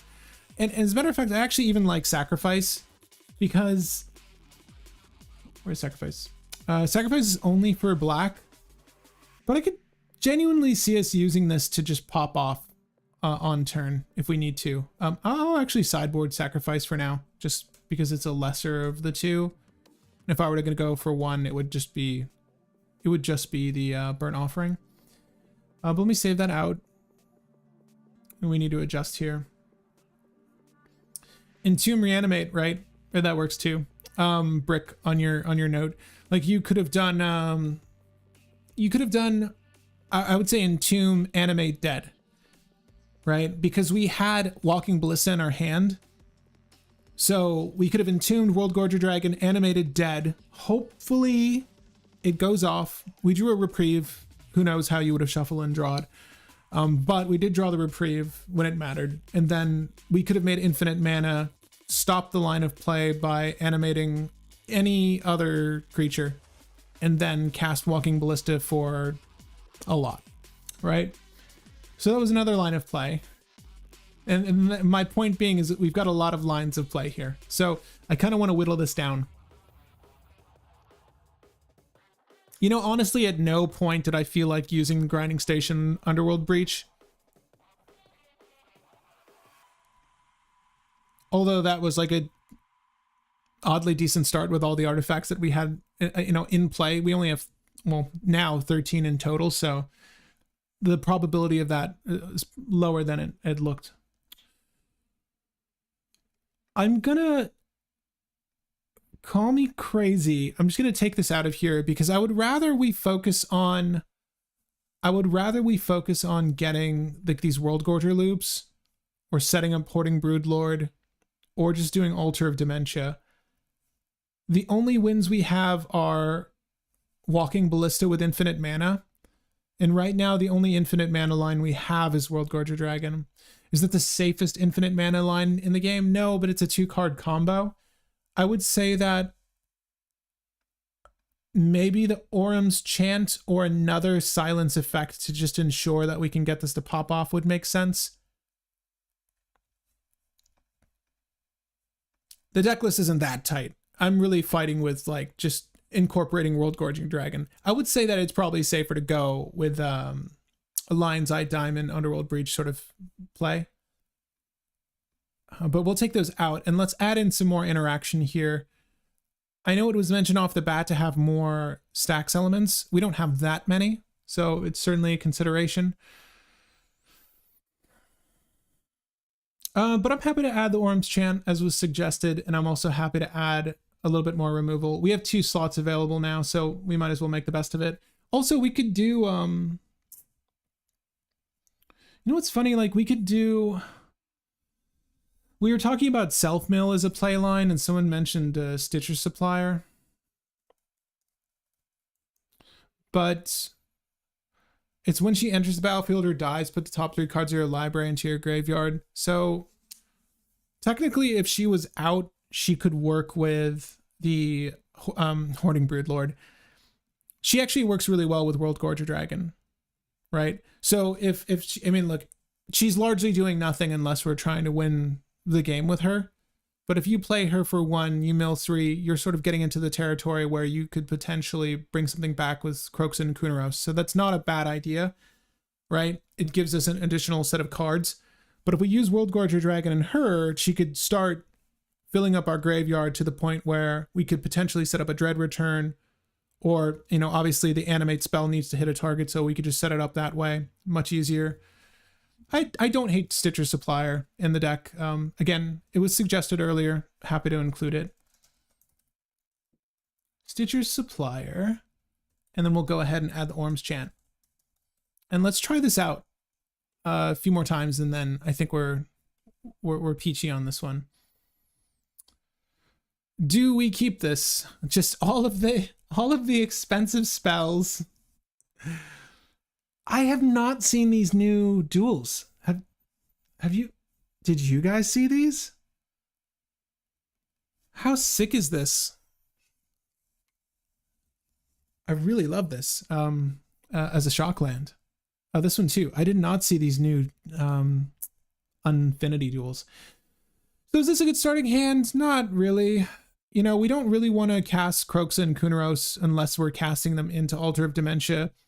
If we do play them out early, it's really just for like smacking people with 6 damage that we know are going to be utilizing ad nauseum. So I wouldn't say I love this hand, but it does play well into Jessica's Will. That's also in the hand. But all of this other stuff right here, like I don't want to be holding World Gorger or Pier right now. The only one I do like is Hoarding Broodlord, but that's more of a reanimate target than anything else. Also, another thing that can be hit by Ranger Captain Stitcher Supply. Yeah, actually, fact. That's so true. I actually do like Stitcher Supplier in this list. It's like odd value, but it plays into the play lines that are existing in the deck to include our commander. So I don't hate it. I'm not going to keep that hand. We have other Kroxa, which we will just promptly cast, and a Necropotence, which we don't have access to right now. You know what we didn't put in the list that we definitely should have is Ragavan. I mean, part of me wants to keep this, but we are down a land if we keep this. Let me just add Ragavan really quick because I do like Ragavan. The space theme isn't my favorite. I'd love to see them play into some of the other planes. Yeah, no, I get that. That's interesting. Well, I mean, I guess the Unfinity, the atomic symbol, I assumed that whole, I didn't play any of that unset. I assumed it was space themed, at least just off of the images I was looking at. But yeah, do we want Ragavan in the deck? I feel like Ragavan's pretty good. Yeah, okay. Check. Also, another Ranger Captain of Eos target, by the way. So yeah, we'll add that. And also, did we all see this? The Kaladesh Masterpiece Border Ragavan Nimble Pilfer? Hell yes, that's the one we're using. Okay, so let's take something out that is not necessary. This is weird to say. These all feel really good. All of these. So we're gonna keep them. Yeah, we're keeping them. Okay. Well, now that Chris is gone, we can take out Touch the Spirit Realm. That's true. Always monkey. Let's do. I don't like Necropotence. I'm sorry. I'm gonna take that out. We could have used it in that first game, but I don't like it, generally speaking. Okay, do we keep this hand? It has Kiki Jiki, Son, Half, Desperate Ritual, and no lands. The answer is no. We've got one land again. Ooh, God, yeah, we're gonna, nope. I'm gonna keep that. Damn, they just don't want to give me any lands. We have 30 lands. So Dennis, the Kroxa and Kuronos that you guys see at the top right of your screen, it's not on tapped out right now, or it's malfunctioning with it in the deck. So we're using Kroxa as a stand-in for Kroxa and Kuronos, and we are also playing with Kroxa, Titan of Death's Hunger. Probably would have been more logical to just make Kuronos our commander, but it happened. There you go. There's some lands, and let's see here. No fast mana. I mean, we have a ritual. It doesn't play well into our Smuggler's Share. We've technically mulliganed enough that we'd be down to like 4 cards at this point. So let's just keep this. This feels awful. Yeah, this feels so bad. Right, it's a stand-in for now. Comet. The dog is really good. Yes. No. Yeah. No. Yeah. Yeah, okay. So, again, I did not explore that unset at all, but my pal's cube has the dog in it, and it's definitely like Jetsons themed, so it makes sense. And all right, let's hope we draw well. God, why do we keep drawing these cards? All right, well, there's World Gorger Dragon. Definitely don't need that. Wish I could have milled that. Let's go ahead and grab our Badlands. Sure. And let's play Stitcher Supplier. Not a great start. Mill 3. We've milled a Desperate Ritual, the Touch of the Spirit Realm, and a Swamp. Okay. Next turn. Caves of Coitus. Let's just do this first, and we'll grab our scrub land. No, we do not have mana requisite to do Smuggler's Share. I wish we did. We're gonna cry a little on the inside and pass. She attacked someone. It was possible. Okay. God, so bad. Well, let's do our Smuggler's Share now. Just cross our fingers they let us have it. If our start was that bad, no. They should let us have it if our start was that bad. God, we are getting some really shitty hands. It's so confusing seeing this Dockside Extortionist, because every time I see a pirate monkey, that's the thing though, it's a goblin pirate. Why the hell does it look like a monkey? Every time I see this, I'm thinking it's Ragavan. I mean, that's why I remembered Ragavan. That's not what those caves are for. Are you sure? Okay, so the only reason I like this hand is that we can really stomp on people's fast mana with it. We've got a seemingly useless deflection spell. God, can we get a good starting hand? That's what I want. Okay, this is palatable. I mean, it's a lot of lands, but we need a lot of colored pips. We have an Imperial Seal and a way to break rocks. so I don't hate this. I don't want to mulligan anymore. Ixalan goblins are weird, man. Oh, is that why? Well, that was an Ixalan. That's an Ixalan goblin form of Dockside Extortionist. God, that makes no sense, right? Regavab. Because I mean, you have monkeys in your game, and yet you make goblins that look like monkeys. Okay, let's keep this. Rite of Flame, sure. Okay, boop, boop, skibbity boop. We're gonna go with the, I just had to look it up earlier, and I'm gonna look it up again. Blood Crypts. We're gonna go with the Blood Crypt. Do I shock myself? Yes, I do, but we're not counting that. Nah, there you go. Trying to make sure it's on the screen for you guys. Imp Seal. All right, what is the Imp Seal target for this hand right here? What do you want to Imp Seal, people? Probably a draw utility, right? Something that's going to let us fill up our hand. Yeah. Yes, Ixalan Goblin equals Kaladesh Monkey. Yeah, clearly. All right, because our start's not been great, do you think we'll get more draw out of Esper Sentinel or Dark Confidant? Probably Esper Sentinel early game, right? Like all the round this first rotation, all of the mass casting would have been had, right? So I still like Esper Sentinel more over Dark Confidant. Like I'd rather not lose the life. So we'll imp seal this to the top of the deck and then draw it here. Sorry, no, not what I meant to grab. We'll do this, bloop, bloop. We'll go for the scrub now. Scrub it up, dub. We'll put the Esper Sentinel in play. I mean, we could pretend like we need to do something with a Shattering Spree at this point, but I think not. Yeah, it's weird. Like, I like Esper Sentinel at any point. I like Esper Sentinel a lot. I mean, truth be told, we could have grabbed Archivist of Ogma as well, which could get us a lot of draw. Like, do you think statistically we would see more out of a steady draw engine like Dark Confidant or a potential draw out of Archivist of Ogma or Esper Sentinel? I feel like Archivist probably has the highest ceiling.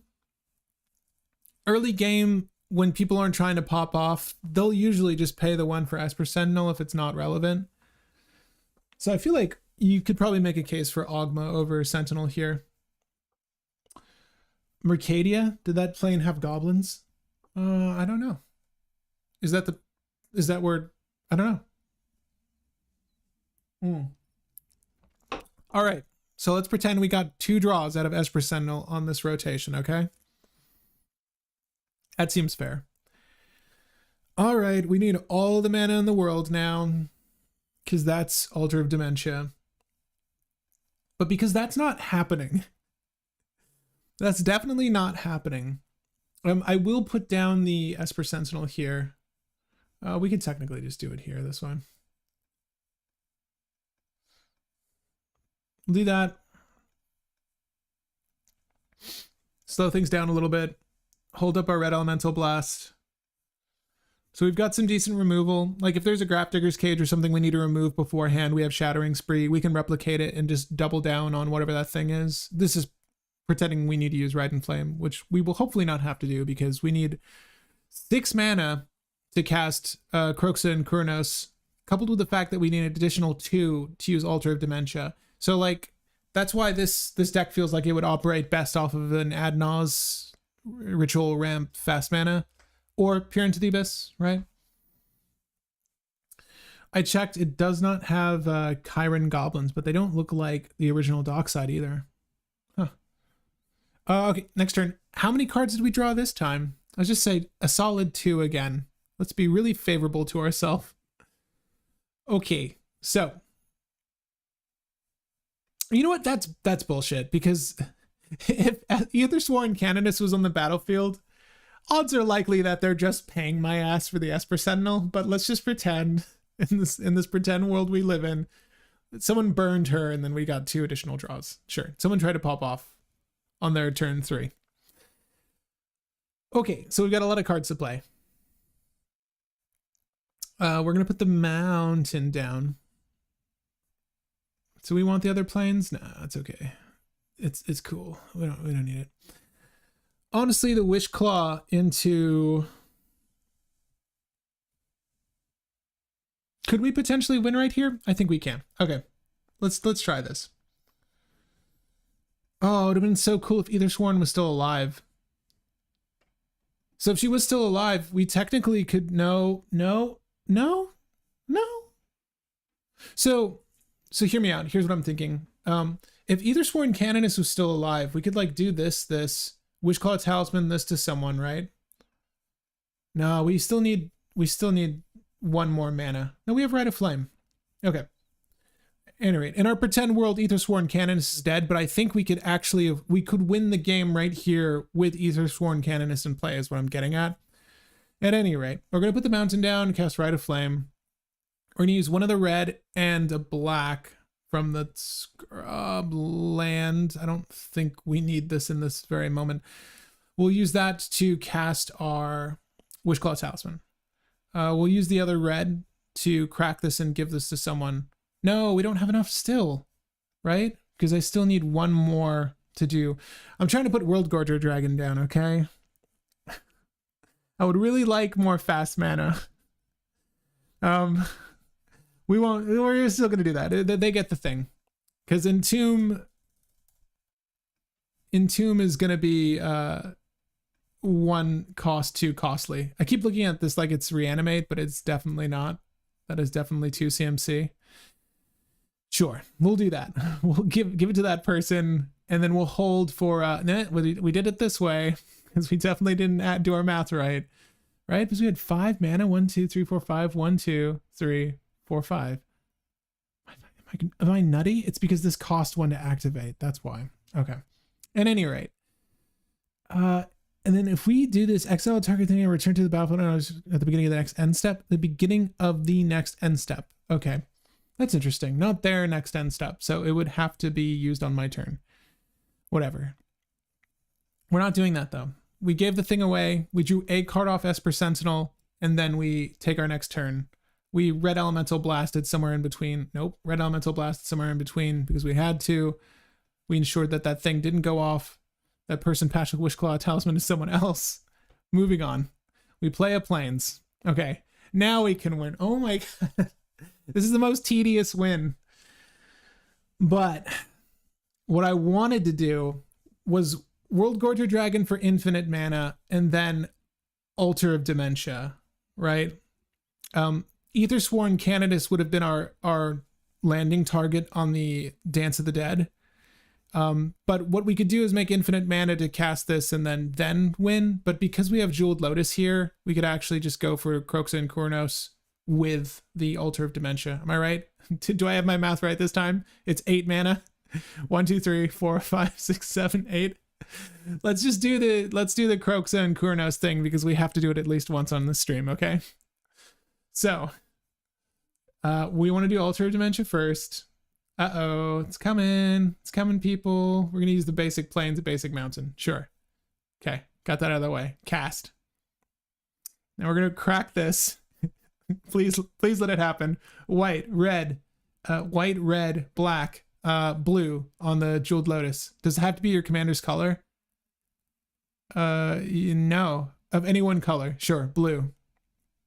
Again, this is a stand-in for the one that's on the right of your screen. Okay. Pretending like no one has anything to stop this, and to be perfectly honest, it might have been better to just... It was better. Okay. Here. I'm only doing this because I want to illustrate the combo, but we are sitting on an Entomb and a Dance of the Dead. It definitely makes more sense to go Altar of Dementia into a Entomb, into a Hoarding Broodlord, Dance of the Dead, because that gives us mana to interact. But our best form of interaction here is actually a Deflecting Swat, which is free to do if we have our commander, which is the point of interaction we're coming to now. So maybe this makes more sense. Saying it out loud really helps. At any rate, this is where someone would try to destroy the thing or try to, destroy the thing, right? They would also just counter your commander, but it would need to be like a flat out counter spell, or it doesn't matter. At any rate, let's just say that this is on the field. We need to use deflecting swat. It happens. Cool. Thanks. Trigger on the stack. Not this one. The other one. We're going to sacrifice Kroxa and Kuronos. That's going to make us mill 1, 2, 3, 4, 5, 6 cards. Let's go ahead and use its ability to exile 5 cards. Ideally the lands to 3. That's fine, 4. And I'm going to leave them on the battlefield just because it's easier to interact with them. 4, 5. Did I do 5? I did 5. Okay. Brings it back. So we're up 1 in our graveyard. So we're going to keep exiling him. Or exiling 6, excuse me. 1, 2, 3, 4, 5, 6. And keeping 1 remaining. And we have actually a few cards in our graveyard, so we can make this work out a number of ways. But we're going to do this until we've unveiled both a Felidar Guardian and Kiki-Jiki. Because we're going +1 every single time. And then when we use his ability the last time, it will be to put on the, Karmic Guide. We want the Karmic Guide. Let's just go through it. Let's just go through it. 1, 2, 3, 4, 5. Bring it back. 1, 2, 3, 4, 5, 6. Can you guys see these cards? Hopefully. All right, we'll keep that. 1, 2, 3, 4, 5. We can technically just bring the Karmic Guide back and then bring Kroxa and Kuronos back at this point. It is an added step, but we do need it. If we see Kiki-Jiki, we could just use Kiki-Jiki to copy this to bring the cat back as well. But we could bring the Karmic Guide on for no issue. Like it's a non-issue is what I'm saying, to just bring that back instead. Same thing, ETB 1, 2, 3, 4, 5, 6. And there's our other Kroxa. 1, 2, 3, 4, 5. 1, 2, 3, 4, 5, 6. I think we have Dread Return in the list, right? Not that we need to do Dread Return at this point, but 2, 3, 4, 5, 6. 1, 2, 3, 4, 5. Sorry, this is super tedious. Thanks for watching. 3, 4, 5, 6. Oh my god, 1. They're at the very bottom of the deck, aren't they? 1, 2, 3. Sure. 4, 5. 3, 4, 5, 6. Oh my god. Couldn't you also Karmic Guide and do this loop itself, milling them? 2, 3, 4. Yeah, we'll get rid of them. 4, 5. I want to keep the Hoarding Broodlord. Maybe we bring back the Hoarding Broodlord. Maybe that'll make life easier for us. We just grab the spell instead. 1, 2, 3, 4, 5, 6. Oh my god, there's Kiki-Jiki.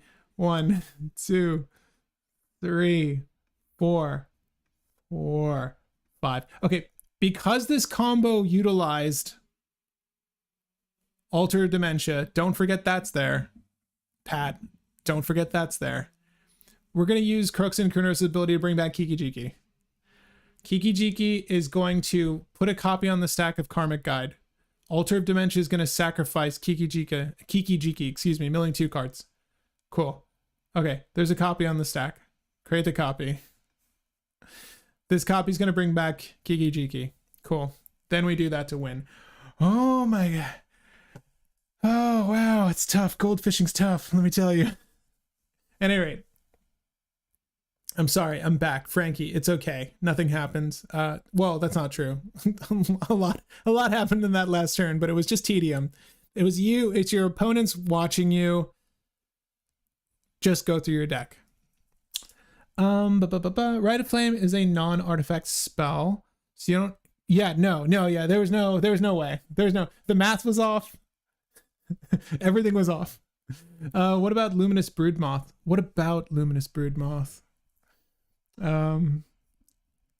If there's is like a potential win con? Whenever a creature you control without flying dies, return to the battlefield under its owner's control with a flying counter.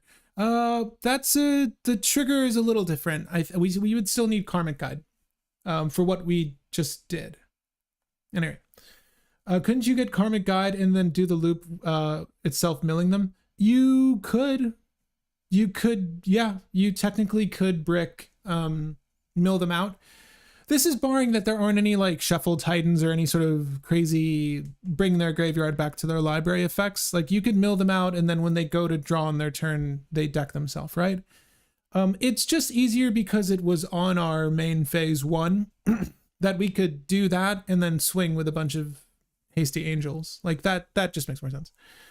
That deserves some Lefroy. Yeah, William, that does. That does deserve some Lefroy. Cheers to you. Cheers to us. Successful build. I don't know, you tell me. What was it successful? This is turn 5 win. You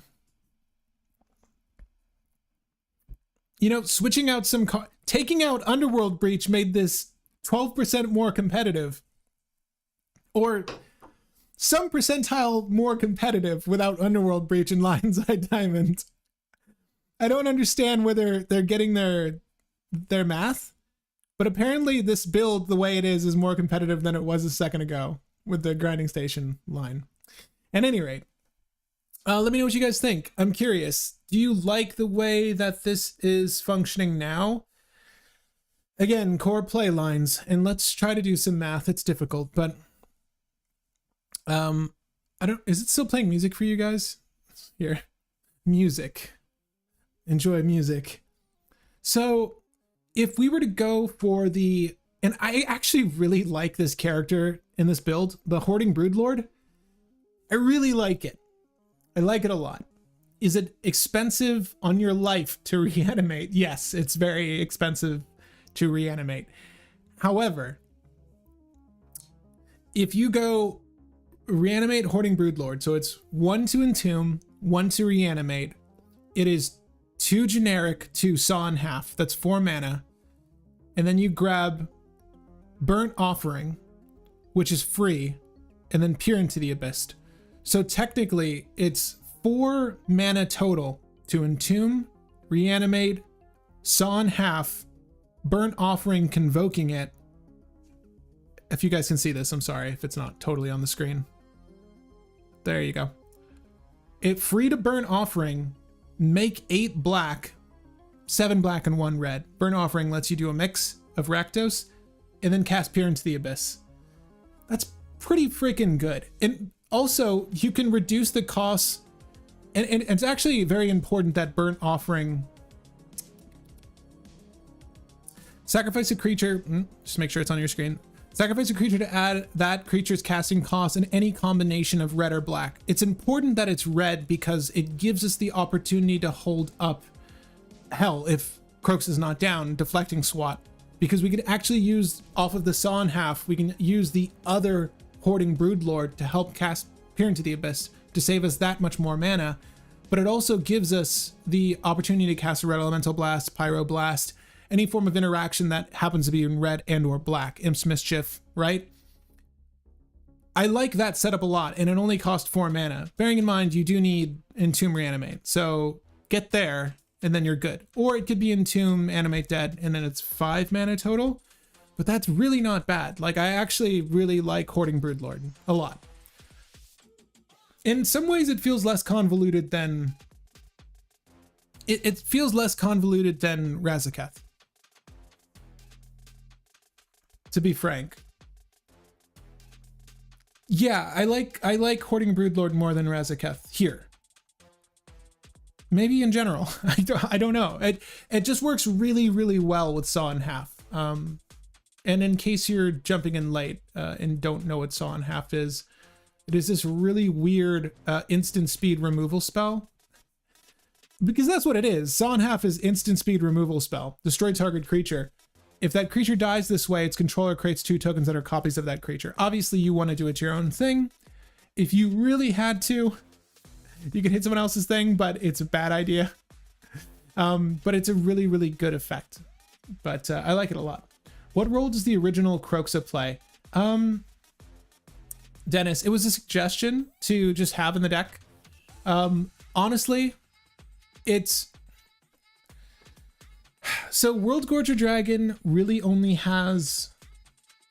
World Gorger Dragon was a voted on card in the deck. I can't say that I'm in love with World Gorger Dragon here. I'm in love with the art. I can't say that I'm in love with this card in this deck. I would say that I would take World Gorger Dragon out, Kroxa, Titan, Death's Hunger. I would maybe even keep Stitcher Supplier though. But the outs for World Gorger Dragon in this deck are a Walking Ballista in the hand, a Stitcher Supplier milling us on the ETB to get us to a better solution, right? So this is a turn earlier played Stitcher Supplier, or Kroxa, Titan, Death's Hunger is also an out with World Gorger Dragon Loop. Obviously, you needed to have cast this with Escape, and then once it World Gorger Dragons back in, those 2 triggers, it will. Oh no, right? Because doesn't it just get fucked? Hold up. Because the way this will work is World Gorger Dragon ETBs. We're stacking so many triggers here, right? But we're gonna stack enters the battlefield, exile all other 9. So we would need to stack it. Animate Dead hits the thing. It comes back. I think we can stack it such that we don't sack it to escape, because we would need it to ETB and do the thing. But basically it was suggested as an outlet. I would say that it's not necessary though. All of this to say, I don't think it's necessary. We could probably get rid of that. And the honestly, the Stitcher Supplier, you don't necessarily need to make a case for it, although it works well with the deck. Particularly if you just like sacked it to Altar of Dementia, but they should ping Altar of Dementia if they see it. Like that's an auto target for destruction. Anyway, yeah, the list as it stands is in the description. I highly recommend that you tweak it. I wouldn't say that this is the best version of this, but it's our version, and that makes it special to me. At any rate, guys, hope you had fun brewing this list with me. Definitely let me know if you tweak it or have any further suggestions. Leave them in the comments. I had a blast making this. I enjoy deck building. It's my favorite part of this game, easily. Probably why I enjoy Cube mostest these days. It's just fun getting to work on something and know it's not going to be like anyone else's something, Cube in particular. But yeah, this is super interesting list. I don't know if I don't like the cost of Kroxa and Kuronos. I don't like that at face value. It's an 8 CMC combo, even though it does the thing. It's still 8 CMC to do. So maybe you could make an excuse to add more fast mana. This ultimately boils down to wanting to cast ad nauseum really quickly and then making the mana and getting all the protection. Like, it still boils down to wanting to do that if you were trying to play this quickly. Or the opposite approach of playing a stacks centric list, as was suggested off the top of this video. I feel like that's a more interesting way to approach Kroxa and Kuronos.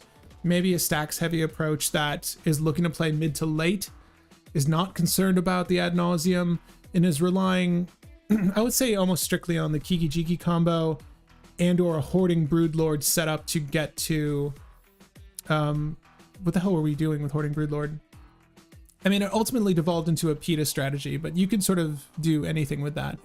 I guess it really is whatever comes first. Like, if it was, I mean, after a PETA, you probably just want to go for, they're so expensive, the combo cards, that you need a lot of rituals and a lot of ramp to just hard cast out the solutions you need. At any rate, there's a lot to change here. I would say maybe the best approach is definitely the stacks centric build if you want to rely on Altar of Dementia and Kroxa and Kuronos, but Curious to see any tweaks you do, any other evolutions of this list, let me know. We'll do more deck techs on the channel later, live streams. I know if you were watching earlier, Chris is actually one of the writers for the channel right now, and I know he wanted to do Athalia and Gitrog, so we might actually do that together. So hang tight for that, and we'll hold more polls up for you guys for future brews, so you guys can make suggestions as to what you want. I might even put up a community post now to see what you guys want to brew next.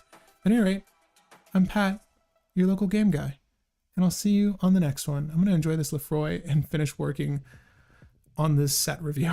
That's what I'm going to do now. I'll see you guys. It was fun. That was fun, right?